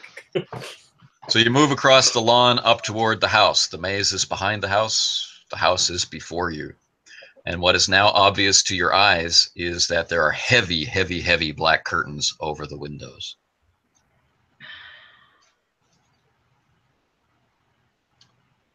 To my eyes, gentlemen, that looks like someone could be protecting himself from the rays of the moon.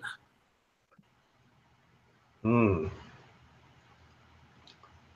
Do we go for the door this time, Jean-Marie?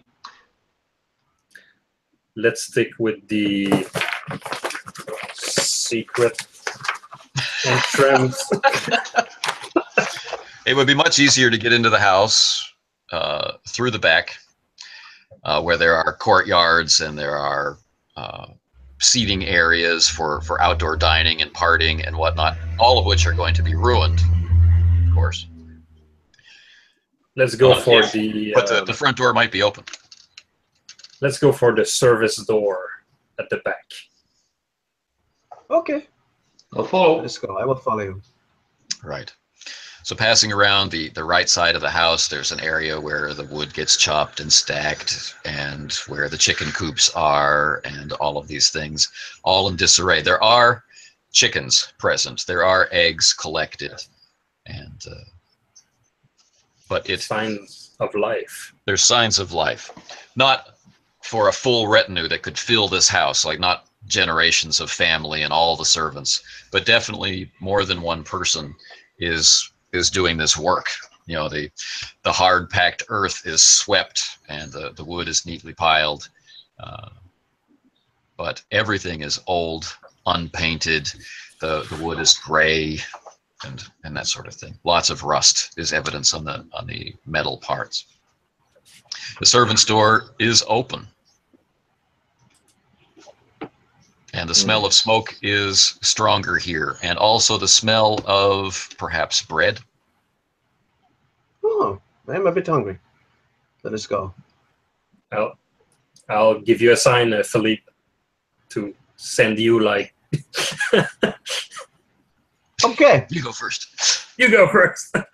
I go first, holding the crowbar. You can leave my rapier for later. Because open the door. making you go third is totally pointless. Going right in, as stealthy as I can muster. You know, going right through the servant's door. Okay. Let's see what I can see. It's a very long, narrow passage. They don't want to use too much of the house. There are hooks along one side for people to put their cloaks or their hoods against the rain. Places for muddy boots to be scraped. And then very, very small doors which lead into actual servants' chambers. Just enough room for a bed and a footlocker, a small chest. At the end, there's a light, and the light is in the kitchen. You can see the red glare of a fire burning in the stove. And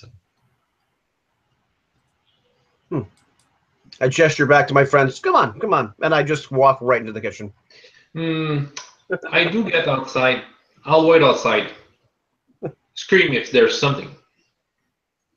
I'll follow Philippe, but with 10 feet behind him. Okay. In the kitchen, there are two servants, and they are preparing the pastries for the next day. So the kitchen is filled with the fresh scent of the baking. And there are vegetables piled up that need to be prepared. And they are shocked and startled when a stranger walks in. They don't cry out. And this is where things take an ugly turn, because their lips are sewn shut. But you can see the fear in their eyes. Oh. Do not say anything. Good evening. I am looking for the master of your house, but is he here? Just nod yes, or shake your head no. And I'm looking at the same time, motioning to Jean-Marie, like, come on, come on, come on. I have no fear. So you were, Jean-Marie was 10 feet behind, so he comes to the doorway as Philippe begins to talk, and as these two women kind of come together in front of the stove for mutual protection. They look very afraid, and they're nodding their heads. Has he done this to you? Ladies, my heart bleeds for you. Know this, your suffering ends today.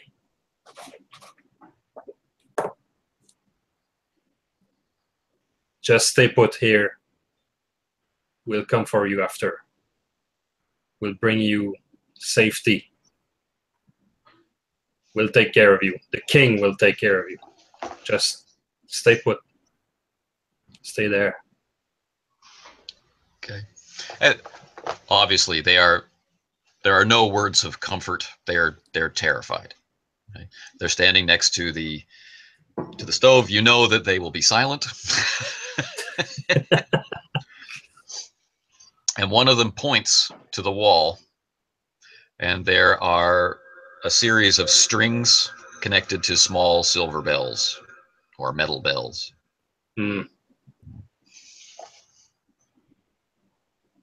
And they're pointing like upstairs. Hmm. I'll fetch Briscoe. What? And I'm looking at the young ladies. You look at the young lady. That's great. That's great. Did I saw something outside? In the darkness with your lantern, other than the chickens, there's nothing moving close to the house. Far away from the house, your imagination may be playing tricks on you. But unlike when you are at the Martel Manor, there's no big hill or stone circle or anything where some kind of ritual will be taking place. It's really quiet. Okay, I do get inside the narrow corridor. And what is it?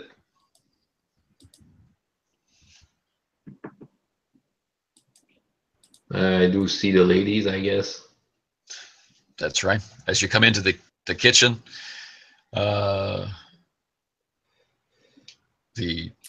behind Jean-Marie, you see these two terrified women with their mouths sewn shut. C'est terrible. How do they eat? I was wondering myself, but I'll point to the little bell system. I think they have a master, and I think he's here or she's here or whatever. Now, Briscoe, who has a real eye for the ladies, also notices something which escaped the notice of others, and that is they have a scar across their neck, just about this long. And again, it's stitched up in the same way.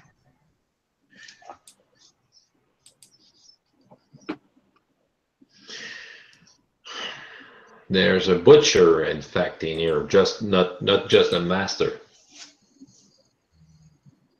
If you have to take a killing shot, don't hesitate. This person, this mad person, this Satanist deserve it all 1,000 times. Well, I'd say we shouldn't go confronted, straight. We should have a plan. Maybe hide somewhere or no. I have. You. I'm gonna look at the ladies though and ask them how many are there? 3. 3. 3. All right. 1 downstairs, 1 upstairs. No.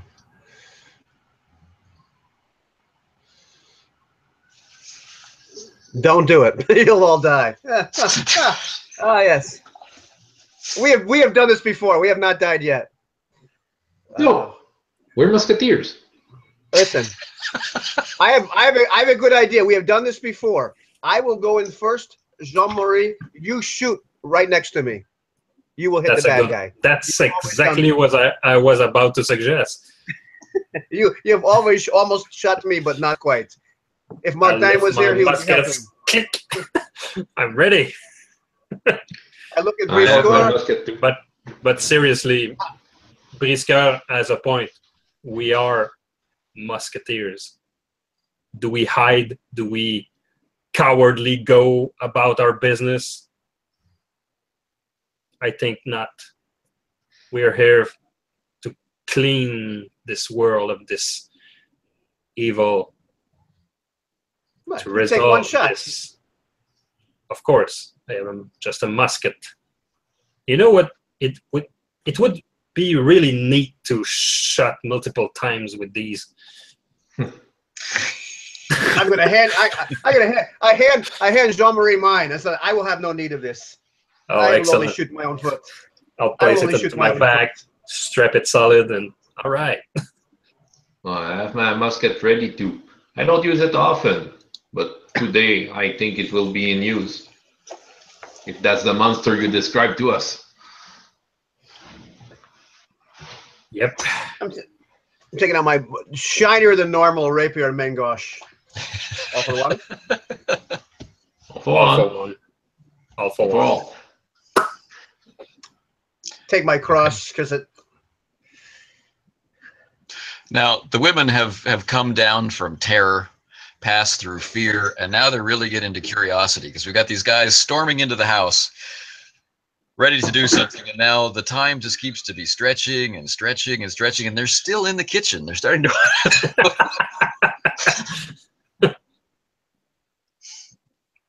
Oh, and Briscard, grab the rouge for after the battle. I do take the bottle, smell at the perfume. Is it bad taste? No, it's not. It's a very unique smell. To drink that. Excellent. Okay. Here we go. Let's go I'm upstairs. kicking the door. Yeah. I'm going in. Okay.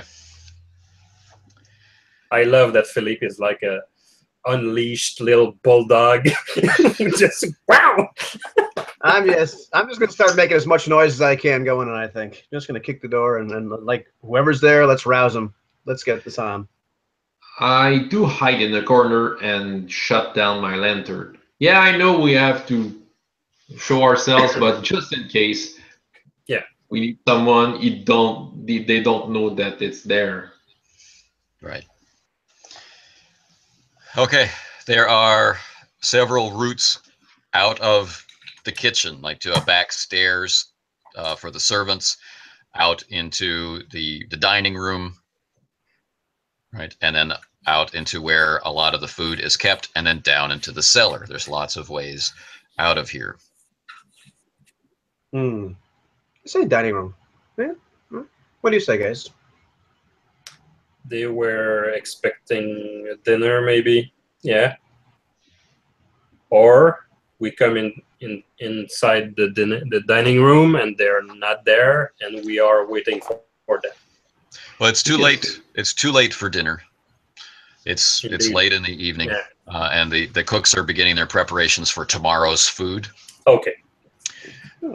Let's go upstairs. Chambers, rooms. Yeah, I'm thinking to strut through the dining room and get into the main part of the house. Through there, I imagine. Okay.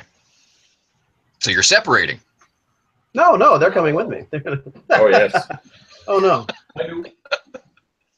My plan is to have them far enough behind me that they can shoot whatever tries to kill me. Okay. And So- not hit me. So you're leaning toward going upstairs, but then Philippe heads into the dining room. Do I get it? Oh, is there a direct upstairs? I'm sorry, I misunderstood. Then I'll go that way. Okay. Yeah, I'll go directly upstairs. So these are servant stairs. They're very, very narrow, not an area where you would want to fight unless, because you'd be restricted to the thrust, right? Mm-hmm. Good defense if you're, on the lower part of the stairs, but up you go to the second floor. There are 3 stories in this manor house. Each story is very large. The windows are immense, each one covered over, shrouded with these heavy, heavy curtains so that no light can escape from the house at all. It looks deserted at all times. At the top of the stairs, there's just one candle burning behind glass. And you're in a servant's hallway, which is passing behind all the rooms. And there is the sound of a voice. The words are not clear, but the far end of the house, somebody is probably asking questions and getting very short answers in response. And there are at least 3 voices. No. I look at my companions and just walk towards the sound of the voice, whatever door I have to go through, hoping and praying that the corridor gets much wider so they will not shoot me. It's just wide enough for you to fill it with your greatness. Oh, fantastic. Now, each of the doors on this hallway, they are sliding doors. So from your experience with the palace, the door would slide across and there would be a curtain in front of it so that you could enter as a servant without disrupting the great people within, right? So you could just come through, put whatever tray down you needed to, and disappear again without having to, be seen. So you reach the end of the hallway and the voices are louder, still not distinct. Right? It's a heavy door that slides in front of you. And well, looking at my companions, give them the kind of nod, waiting for them to get with me, and try to slide the door as stealthily as possible. well, the house, as you know, is not well maintained, so it does make noise as it slides across, but Okay. And what you're looking at is another one of these heavy black curtains going all the way down to the floor. There's a thin line of flickering candlelight visible where the curtain can be parted, but you cannot see into the room. But now the voice is even more obvious, and it's definitely a man, an older man, lecturing. And it's much like a schoolroom, right? And then, what is the third principle, he's asking. And a younger voice is saying the third principle is like they're memorizing, or they're showing that they have memorized their lessons. Glancing upwards, I'm looking if it looks like I can actually yank this curtain down entirely rather than trying to slide it. Absolutely, you could put your hand right on the curtain rod, just at the top of the door, and if you're strong enough, pull it off the wall. If you're not strong that is what I plan to do. That is what I'm going to attempt to do with all my might. All righty. How much might are we talking about there? We have a strength of 3, so what am I rolling? No trouble. No trouble. Okay. Rip it right off the wall. As soon as the action is finished, I will shout, and the 4th principle, time to die. And the 3 of you charge into the room? Oh, no, he's going to shoot first. Are you kidding me? Pow! And I shoot after, At a target or just shoot? I will look for an old man and I will shoot. So, as the curtain falls in front of Philippe, the light is revealed, and the room is a library. There are several writing desks in different positions around the room. The room is a rectangle stretching away from you. You're on the short end of the rectangle. Okay. On the right side, there are 5 large arched windows, completely blocked off by these large curtains. On the left side is the library itself, the shelves with the books. And the writing desks have scrolls of parchment on them and ink pots and quills. And there's enough for 6 different students to sit at those desks in the room. The floor is not wood, as you would expect, but stone. And in the very center of the stone floor, there are black symbols in the written on the floor, maybe with charcoal from embers from the huge fireplace. Right. So 1 moment, please. I'm getting a call. Suspense. Suspense. Yeah, just Well, shoot a lot. Yep, that's what I do. I'm a musketeer. I'm just ecstatic you're not going to be shooting past my head, although it doesn't seem right. It doesn't feel right. Like I feel like I should be running in there as you're shooting bullets past my head. Yeah. And I have think to reevaluate this action. Jean-Marie would definitely shoot a little closer than he should, just to Nice. make Philippe's life more interesting, more adventurous. Yeah. I'll just slide in, just slide past, I'll just lean down as I slide in. Bullets grazing my ears, hitting the feather off my hat.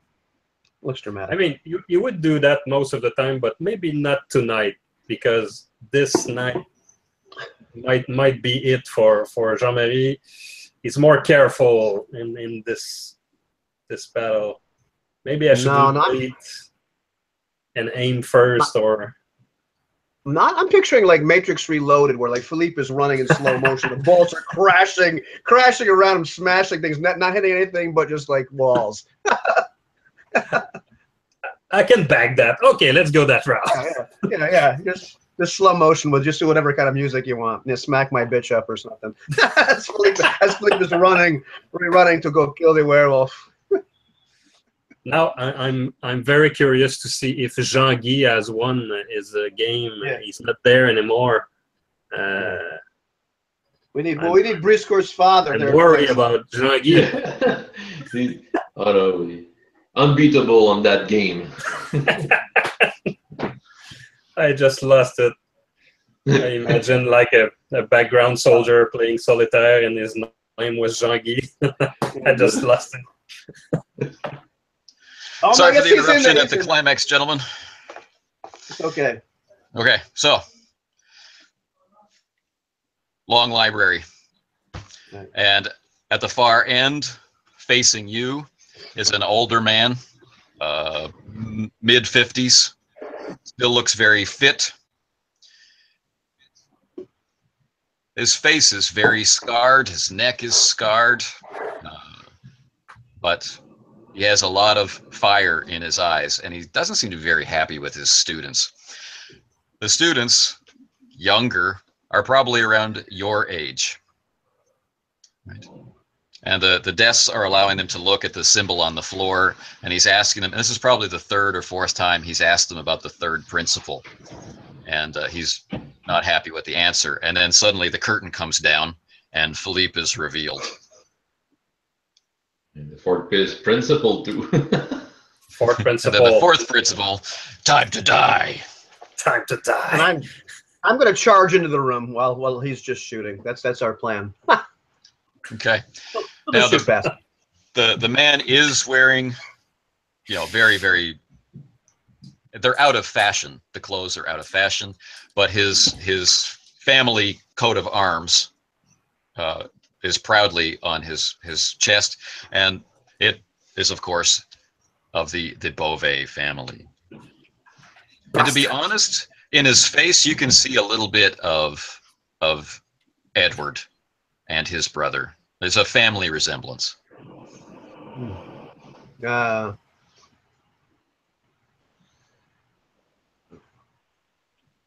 So, Looks like Edward and Armand, yeah. That's nice. But they sew women's lips shut. We'll have to kill them. of course. And now it's time for me to say what all game masters love to say when you're as old as we are. Wrong initiative. Exactly. Make it happen. Let's see. Oh, you got it in your face. 4. 4. 4. 4. I also have a 4. Unbelievably. 4. Perfectly synchronized. Good job, boys. Now, the older man, he has a 5. The younger men have 2s. Okay. So, There's a fireplace in the middle of the left wall where the books are. There's a fireplace behind the old man. The old man breaks off his sentence. So Jean-Marie is saying, the fourth principle, time to die. And the old man takes a step back, says, kill them all, and vanishes up the chimney.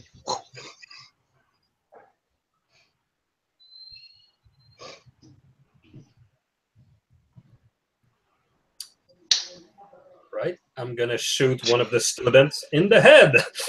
Pow! Okay. Your choice. So these are 3 healthy young men around your age. They're turning around to follow their father or grandfather's orders to kill them all. Could I try to Indiana Jones this, like shooting one guy in the head and maybe shooting the other one on the other side?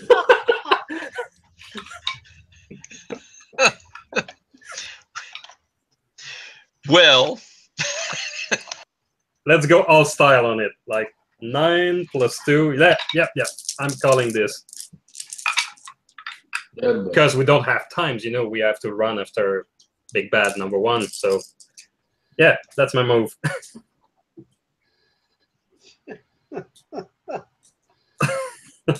I think our illustrious game master is muted.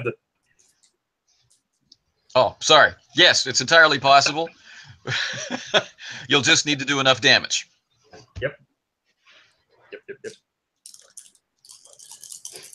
So no penalty, no nothing. There's no darkness. There's no range penalty. There's a Philippe penalty. Horror, shock. Nope. This is all for 1. Okay, so 9 dice + 2. All right. Let's make it official with the webcam. I love this shit. It's like an earthquake. I can see a 3 here, a 2 there, 1 and 1. So that's 7 success. Okay. So there are the 3 students, as I said.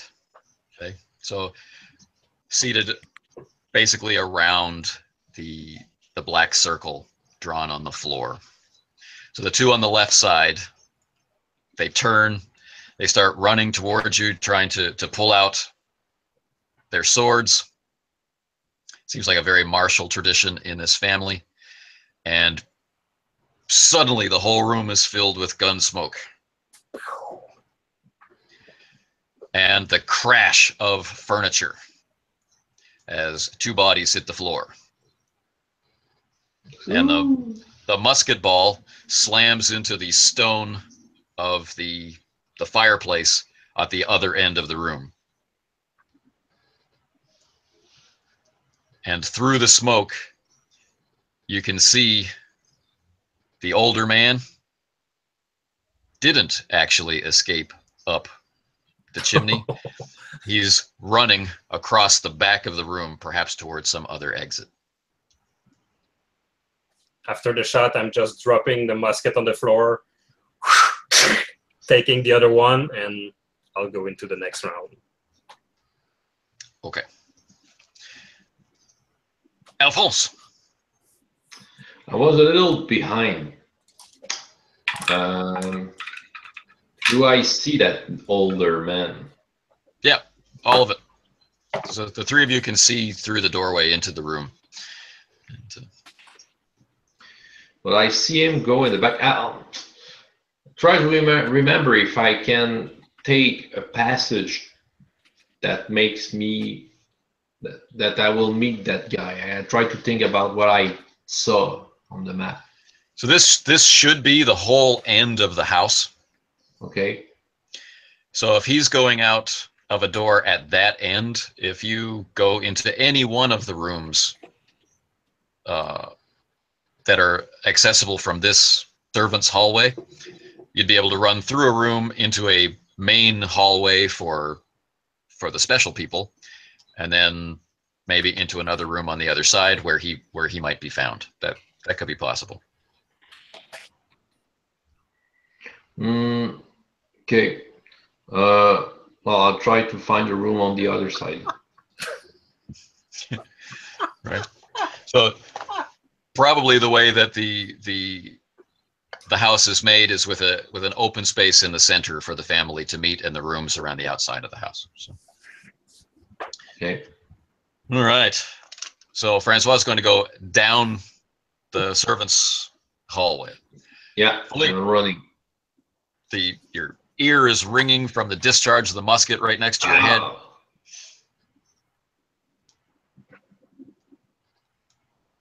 Yeah, I'm running. And take the first door that you find, or what? Okay, the first door. Yeah. Okay, so that opens into a bedroom. It's dark, and it's, from your memory, it might be 1/3 the length of the library. There's a door on the other side. Okay, I open the door. All the furniture in there is covered over with white cloth. Opening the door is into a central hallway, which is all lit. So the stairs going down to the first floor are here, and a big chandelier is here, hanging way up above your head. And the family paintings are up on the walls, and there's other doors just like the one you're in on the other side ahead of you, and then access to the library is off to your right. All right. Okay, Philippe. so Philippe's running into the room, hugging the right-hand wall, by the windows, trying to prevent anybody from escaping out that way. And I believe there's one man left. So I'm gonna try to dispatch him on my way, running after Briscourt, just kind of yelling back at Jean-Marie, "You didn't shoot anywhere near me." I don't understand. So that guy's ready and waiting for you. His blade has been drawn. Good. That'd be 7. Okay, Extraordinarily impossible. He's not ready and waiting enough. Okay. And he cries out in pain and staggers back, pulling down one of the curtains, right, and collapsing in a heap. He's like, "Who are you?" "I am Philippe Moreau. And who are you?"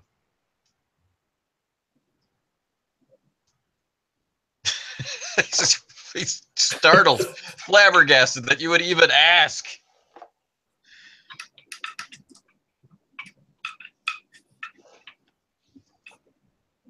I didn't have time for this.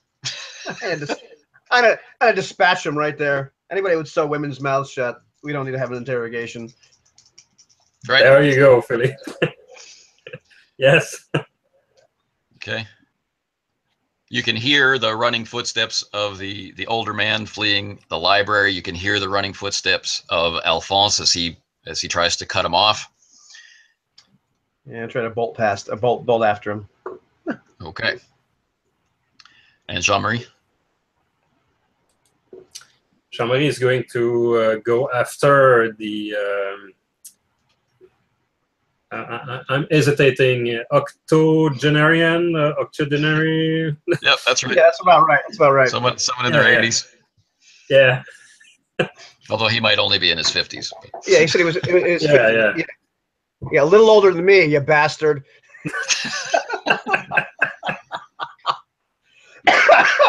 It's not how young you feel, it's how old you look. All right. So, Francois, Alphonse. Yeah, looking all the way around, trying to find out. Trying to find out if I can see the man going out from somewhere. Okay, well, you can hear him. You can hear him running. Okay, try to follow the sound. Cool, and you can also hear the sound of Philippe and Jean-Marie running. So Okay, trying to crashing find through. Yeah. Crashing through the door, you come into what's the master bedroom. Right. So the largest bedroom. Please go. Do what you do best and move your ass. I just try to be surprising at the same time. So in this large bedroom, none of the furniture is covered over by drop cloths or dust cloths. This is obviously a room that gets used. There are more books in here, heavy carpets on the floor, and a very large calendar on the wall plotting out the phases of the moon. And the old man is trying to unlock a very large cabinet in this room as Brisecourt enters through the main door, and as we can hear the running feet of Philippe and Jean-Marie getting closer through the library door. Not exactly a secret door, but definitely a private door. So he turns around to see you as you come in. No hesitation. I'll shoot. All right. So I'm not that good with that weapon. I have 3. Whoa. 3 damage. Well, 3 damage. I roll 6 dice. And I take my all 3 style points. Okay. I have a silver bullet ready. And you have a silver bullet. So I have 4 success. Ooh, nicely done. Like golf clap. So again, the noise of the musket in this closed space is incredibly loud, and the smoke fills the entire room. Blam! And you hit him. Right? It's not enough to put him down. It's not a mortal wound, but he has been injured. His body slams up against the cabinet that he was trying to open, and drops the key on the rug. And his eyes are just blazing, and he starts to speak in a language that is definitely not French. It sounds like a curse. Sounds like someone using the dark arts. I said it was Spanish. Spanish is the language of the devil, apparently. Spies!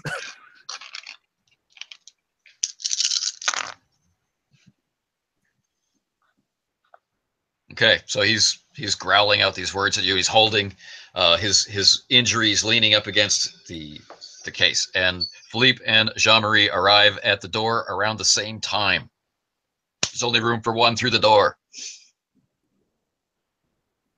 I definitely go first. Go ahead, you go first. The room is full of smoke, and you can see Francois, or see Alphonse. Yeah. Okay.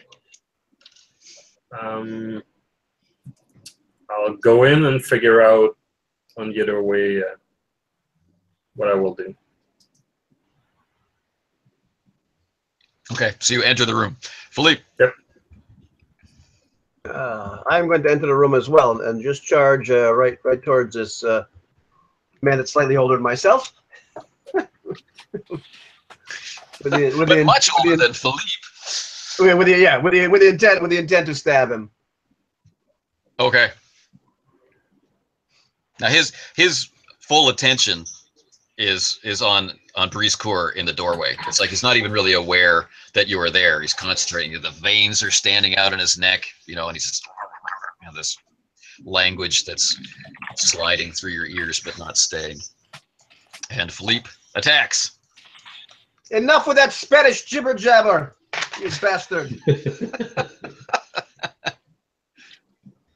And this is oh well, I took the I'm rolling a 14 die pool, so I took the average on the first 10. If that took a 5. Right. That's you did it right.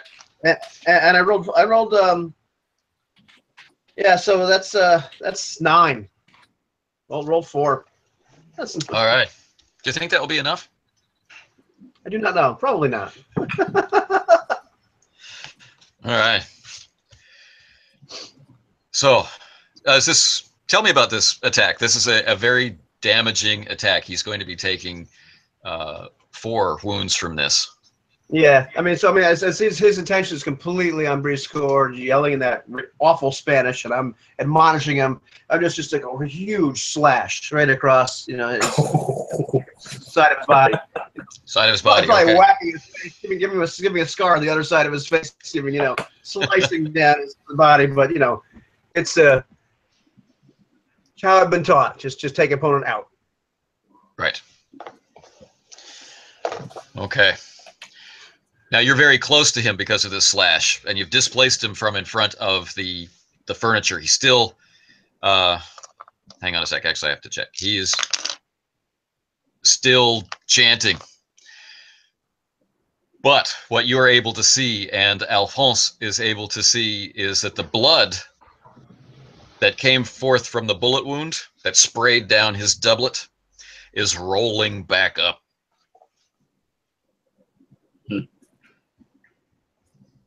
So a terrible wound cut across him. Okay. And Jean-Marie, who delayed his action. Well, my intention is to disturb his ability to cast any magic. Uh-huh. I will presume that he needs to speak his dark language. So if he can't speak the language, that will hinder his spell ability. Yep. So I was thinking about jabbing the musket's butt into his solar plexus to take out the air out of Sure. it. Go for it. So I still want you to use firearms for this unless your melee is better, because it's a one-shot weapon. Using it as a defensive tool is part of how it's used. So. Okay, so I'll take the firearms skill, but surely the damage code will change since. Yes, that's right. It will just be 1. 1. Okay.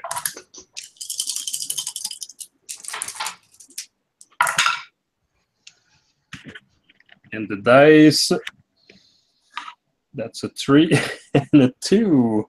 All right, on. Oh yeah, that's a 5. Okay. So.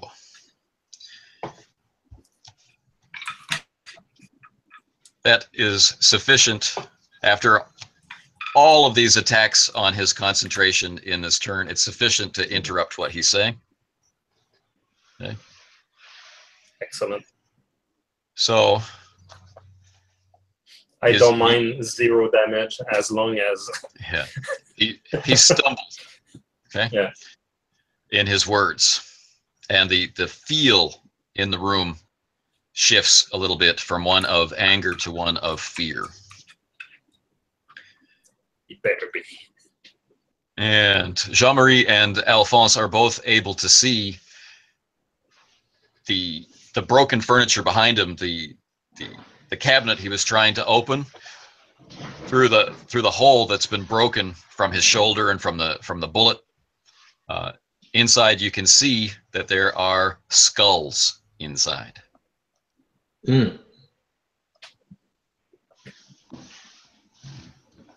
Okay. Right. So it's top of the initiative. It's his turn. Jean-Marie's in his face. Philippe is right next to him. Alphonse is across the room. Yeah. All right. And so he extends his hands to try and choke the life out of Jean-Marie, who's right in front of him. So this is defense for you. You need to defend against a 4. I'll take 2 blue. Yep. You've been good to me this session. It's a 4. 3 and a 1.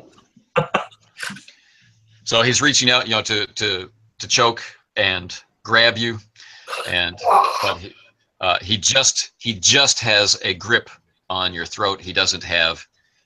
He doesn't. He's not choking you in any way. You're not incapacitated in any way. probably there's in my throat. All the muscles are probably like tense, very tense anyway. So yeah, Like go they ahead, always are. choke me. And he Like says they to you, always are. "Filthy peasant." He's just Whoa. You're the peasant. Hey, come on. next, Alphonse. I run and take the keys he has dropped. Okay. So, and if I can, well, no, I just keep it. Well, I take the keys and put that in bucket somewhere on myself. If I can, I will kick him, but Most of the keys are normal keys. One of the keys where it joins the ring has the head of a wolf. okay, perfect. Philippe. Philippe, I'm going to try to stab this bastard while he's got my friend in the death grip. Okay. That is my intention to do that. And I will with 7. With a thrust. All right. So again, he's injured. Jean-Marie, you're very close. You can see that the blood flow has completely stopped from the bullet wound. The blood flow has stopped from Philippe's original injury, but the blood flows freely from this new injury. Right. And the man's eyes, right? He's blazing with fury and rage. His eyes start to lose focus, and he's about to lose consciousness. You prevented these women to use their mouth. I shoved the musket into his face, like into his mouth, and I pulled the trigger. Click. Click. That's Philippe Musket. That's Philippe's musket. Oh, okay. I get it. Yeah. Yeah. Okay. I mentioned that I switched not, weapon. Not click. Yeah. Yeah. More like boom. Boom. In order to keep our PG rating, Fade to black. the black curtains take on a crimson highlight. And the glass behind them shatters, and the light of the moon comes pouring in through this thin bolt hole in a pure stream of silvery light.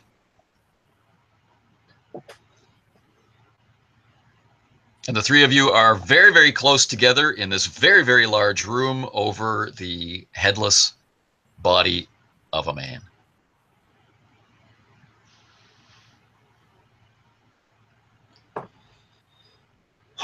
Do you think that was him? It must have been. Not Let's sure find about out that. what he leads to. Let's investigate their study room. Maybe we'll find some clues, informations. Right. Now, upstairs and in the library, you can get it because of the position of the windows. You know that the only secret areas are the servant areas. Right? It's very obvious that the rooms on the upper floor fill the upper floor. There's a floor above, which is also bedrooms. Right?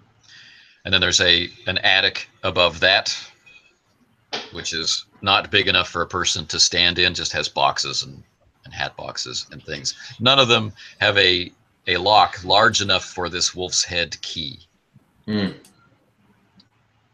The ground floor is, as you're familiar from the palace, just places to meet people, right? There's a large area for dancing, which has the ruins of a harpsichord in it and the ruins of a harp in it. There's the large dining area, which looks better taken care of, but, you know, still there's a lot of the chairs, and most of the table is covered over by a large dust cloth, meaning that wherever this door is, it has to be below ground.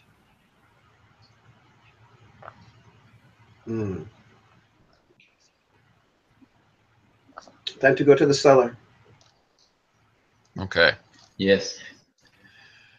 Down in the cellar, it's very, very deep, and the large, casks for wine and for ale are kept down there, and big bins which would hold vegetables for the winter. They're mostly empty, but there are also like prison cell doors at one end, and one very large iron door, much like what you saw in the Bastille. Mm-hmm. Inside the normal prisons with the barred front, there are skeletons manacled to the wall or just on beds. Who knows how long they've been here? Long enough for the flesh to completely rot away. The iron door, you can hear someone inside moving around. Martin. Out of the frying pan into the fire. And it has a very large key, and above the keyhole is the same wolf's head symbol. Okay. It might be dangerous if I open the door, but we must open it to see what's inside. Let's reload before. Yeah. Okay. I do the same. Okay. So Takes several 1 minute. minutes pass. It's another montage. The reloading montage. We have time for a wine, a glass of wine. I shake These my head are- and just These take are that right bloody there. long. Bloody long to reload. You hear footsteps on the stairs behind you. Let's hide. And the small light of a lantern comes down into the basement. And Okay. in the light of the lantern, you can see a familiar face. It is Martin. And he's saying to himself, I thought they would have been here. So he's surprised. Oh, Well, I'm walking right out. Hey, Martin, we are here. What are you doing out here? We thought you were in there. My friends, Martin, you will have to tell us how you got out of the Bastille just for good stories, misers, or to entertain.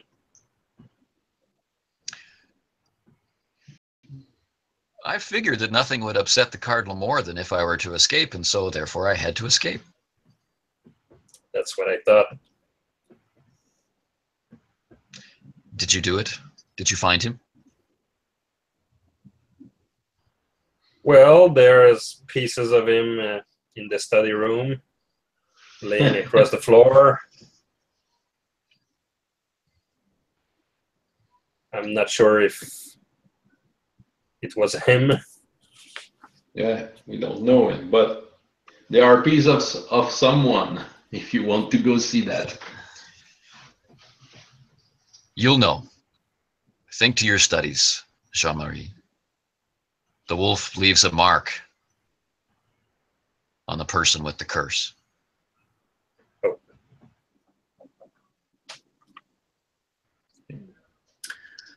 Well, I should investigate the body. But wait a minute. There's a mark, a special mark we must look for. So you're gonna go But I look back at the upstairs? door. I look at Martin and I look at the door. It's like, if you are there, then who is in here? Well, that I imagine is the person we are looking for. The Beauvays would keep him locked away.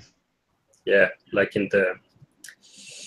I try to remember the name of that church where there was a cell in the... Yes, I remember. It's But the unlike same kind of retreat for special people. Oh, yeah, Martin goes there for confession all the time, don't you, Martin? It's like Yes. the exact opposite of the Xavier School for gifted young youngsters. it's also the opposite in another way, where Edward would lock his brother away on the nights when he could not control himself. The Beauvays Yeah. let him loose on those nights.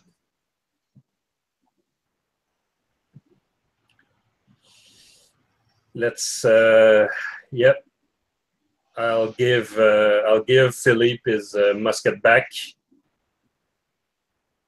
I'll give Briscard my musket. I will draw out a knife coated with silver, and I will prepare to enter the cell with the help of the key. Yeah, I do give you the key. Thanks. Take that. If this is now, this is it. I've been prepared. Okay, I do prepare myself the musket. I do aim just in case. I put the key into the door. I look at the guys before turning the key, and I say, whatever happened, if this goes sour, you shoot, okay? Yes, I'm ready. I take my musket. I look at it for a second. I hand it to Martin. I take my rapier out. Well, give me the musket. At least I'll have 3 shots. I will shoot his head off. Philippe is gaining some wisdom, I believe. Yeah, he's learned something today. Some extra XP at the end of the game. He learned something valuable. Who will open the lock? I'm opening the lock. All right. Click. That close to the door, you can see carved into it in Latin, almost obscured by rust, is the motto that life is never enough. The lock works, unlike anything else in this house, works smoothly, regularly oiled. It clicks firmly, and you know that you can pull the door open. And I do resolve. Inside, there's a lantern sitting on a desk. There's what looks to be a comfortable bed, but the walls are skulls. Not every part of the wall is complete, but skulls have been put into the wall with plaster, each one with a name, each one with a date. Each skull on its forehead is marked with a symbol that an occultist would think is the full moon. Sitting at the desk is a young man, maybe 16.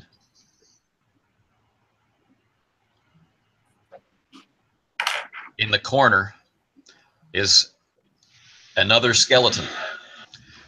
This one with still traces of hair. Beautiful red hair. The boy looks up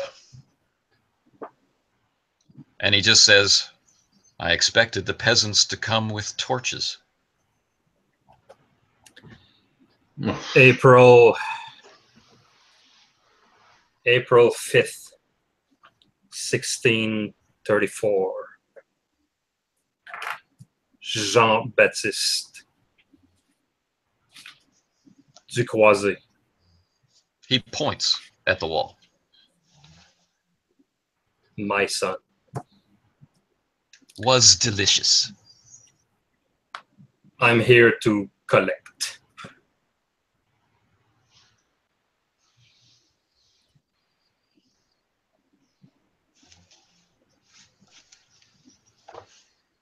And I jump on him.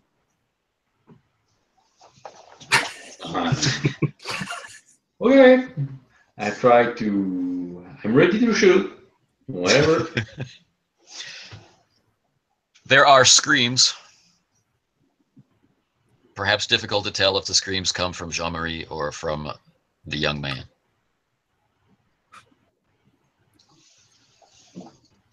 He keeps looking at you, Jean-Marie.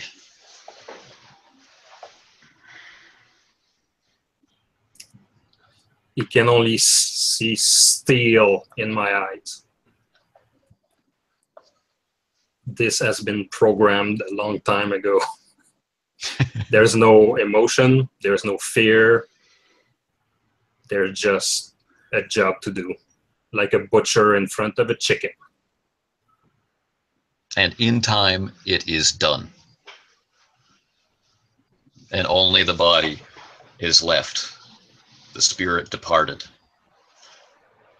But in the chambers of your mind, you can hear the howl of the demon freed, but not destroyed. I must ritualistically decapitate this guy. Yeah. And then we need to separate, of course, the head from the body. And I'll need help to burn the corpse properly.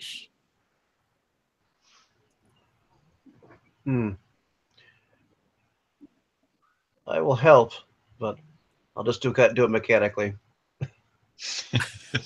I will help. I'm just kind of stunned. I take a look. I'll probably take several vials of holy waters, splash it on the corpse at every steps, praying, not for myself, but praying to get rid of this evil. I don't pray like Martin. I pray like just to plead God to take back this monster. I don't have the strength to do that. That's his job. I did my part of the bargain. Right. Upstairs, you hear thundering footsteps as the house begins to fill with booted feet.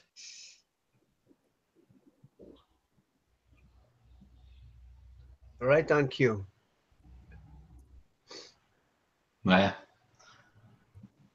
I try not to be disturbed by that. I'm ready to yeah, I'm ready to assist Jean-Marie. Bring the body. We'll burn it in the garden. Yeah. I'll walk upstairs with the head in my hand, the knife in the other, the silhouette of a serial killer for a moment. You come up into the kitchen.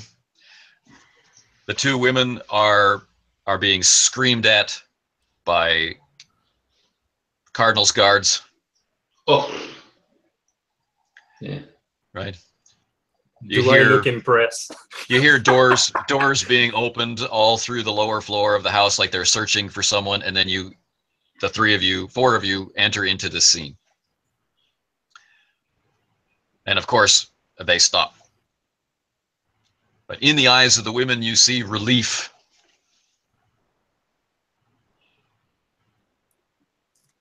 I'm kind of happy, just for a second. I'm happy for them.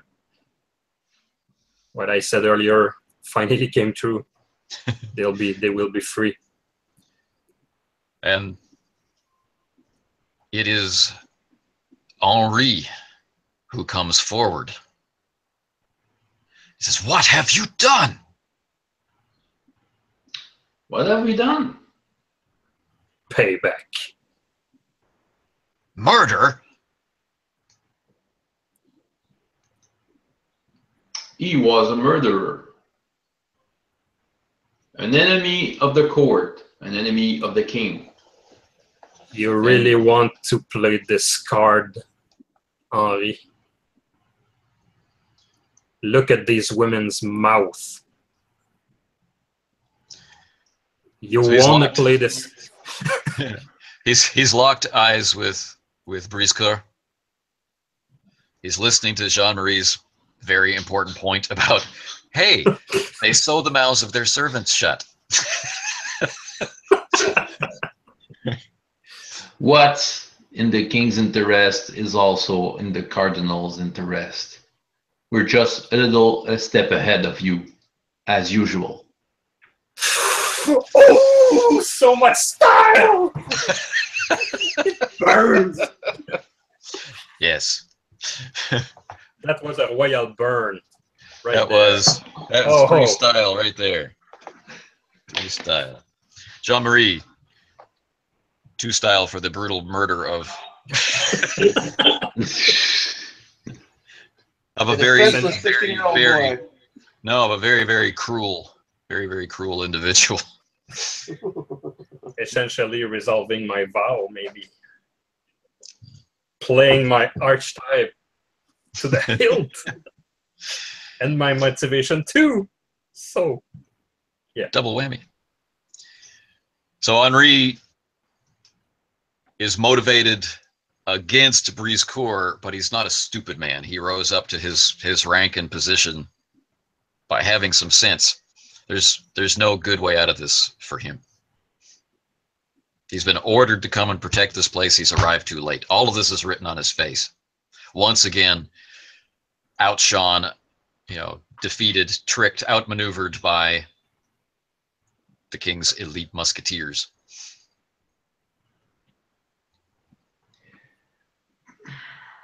Yeah, that's why we're here, Henri. France is saved. And I do turn my back. So much burn. The Cardinal's guards leave in silence. One by one, leaving the room. Henri is the last to go. This is not over, Briscoe. No, there's well, the stables are to be tended. Of course, there's lots of work to do.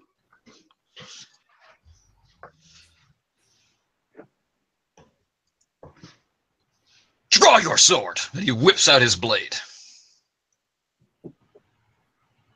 You don't know how to dance, and I draw mine. Oh, it's on. Initiative. I will stand aside I and just be a witness. I cannot intervene. This is honor. This is honor. Yeah.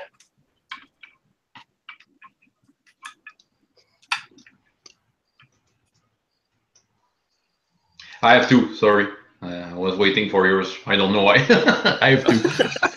I'm not telling you what. Yeah. Okay. Henri also has 2. How dexterous are you? 3. Then you, sir, will go first. Well, I still go on in a full parry. I want to startle him a little. So I make a move like that. You know what your wife says about you?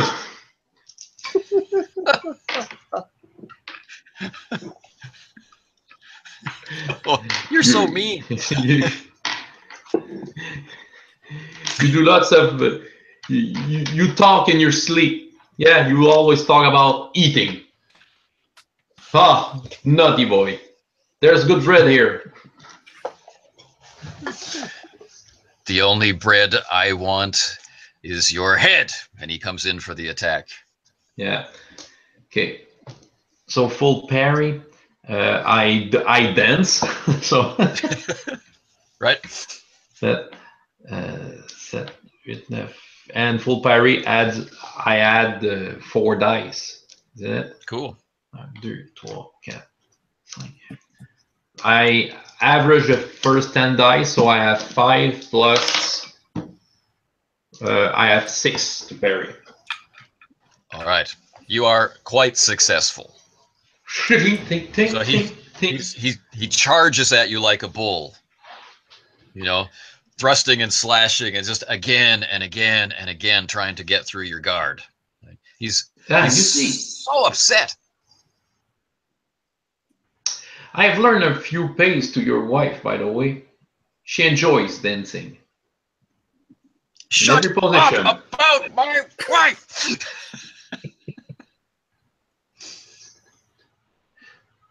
Well, I do bring her joy. We're close friends.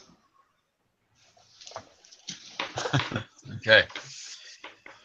Now he's going to go all out into a total attack, stepping in close, and instead of attacking with the blade, he's attacking with the bell guard of his rapier. It's a dirty trick for which he gets a grotesque bonus.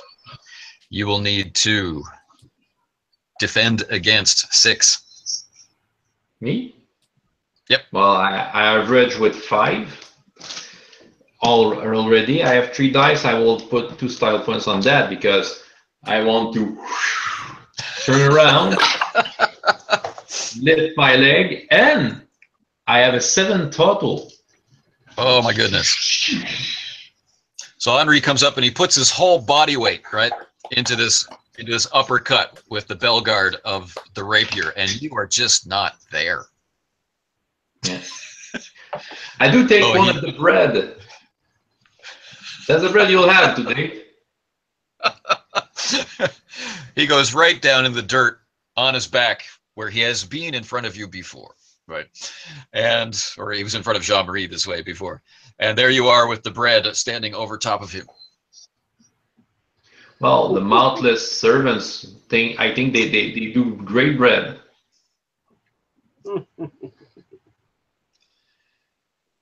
And he is beaten. And his arms just kind of fall back against the floor. He fully relaxes. He's been completely humiliated. I kick the sword. Just in case. Philippe! Take it.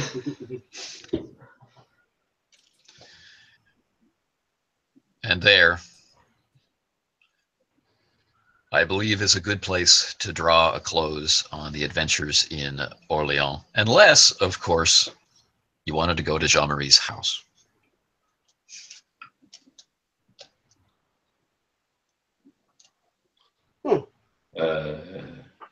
Well, apparently not. No, he's there. He can go by himself. Just a pat on the back. See you soon. Well, I was goodbye. Eh? I was thinking of burning the corpse of that werewolf. It must be done. And then looking at what surely was a beautiful garden before. This manor was probably beautiful in its prime. And I'll probably whisper like, I would see a row of daffodils just right here. Yeah, that would be beautiful. Yep. Martin offers a plant.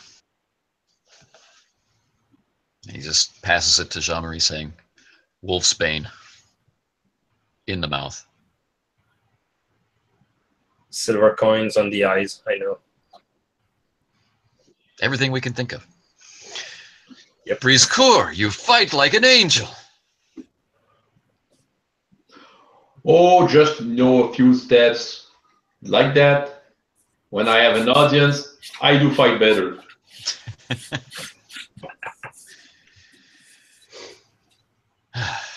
So Martin goes to stand with Philippe, brings out the shovels, starts to dig, buries the body, burns the body, etc. Maybe a good imagery would be a bonfire with a corpse in it, with the 4 musketeers in front of it.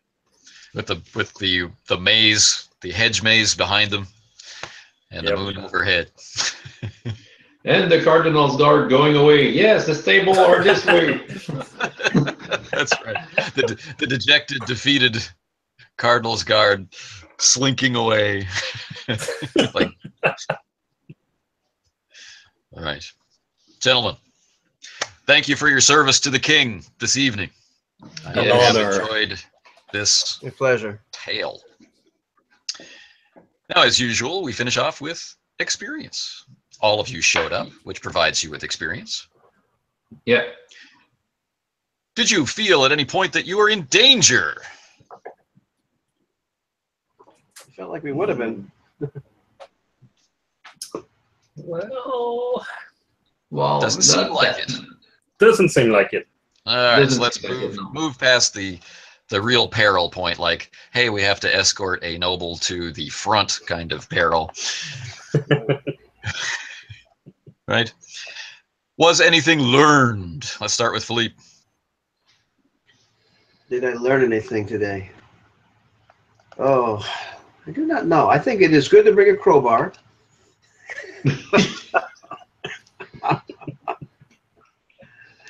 Uh-huh. I do know that I do not know that I've learned anything today. But the blade is better. The blade is better. The blade is better. Okay. I do not know. Alphonse. Breeze cut. What did I learn? Well, at last I have used a musket in a game. Yes. About time. And you hit. And did damage. And then did hit.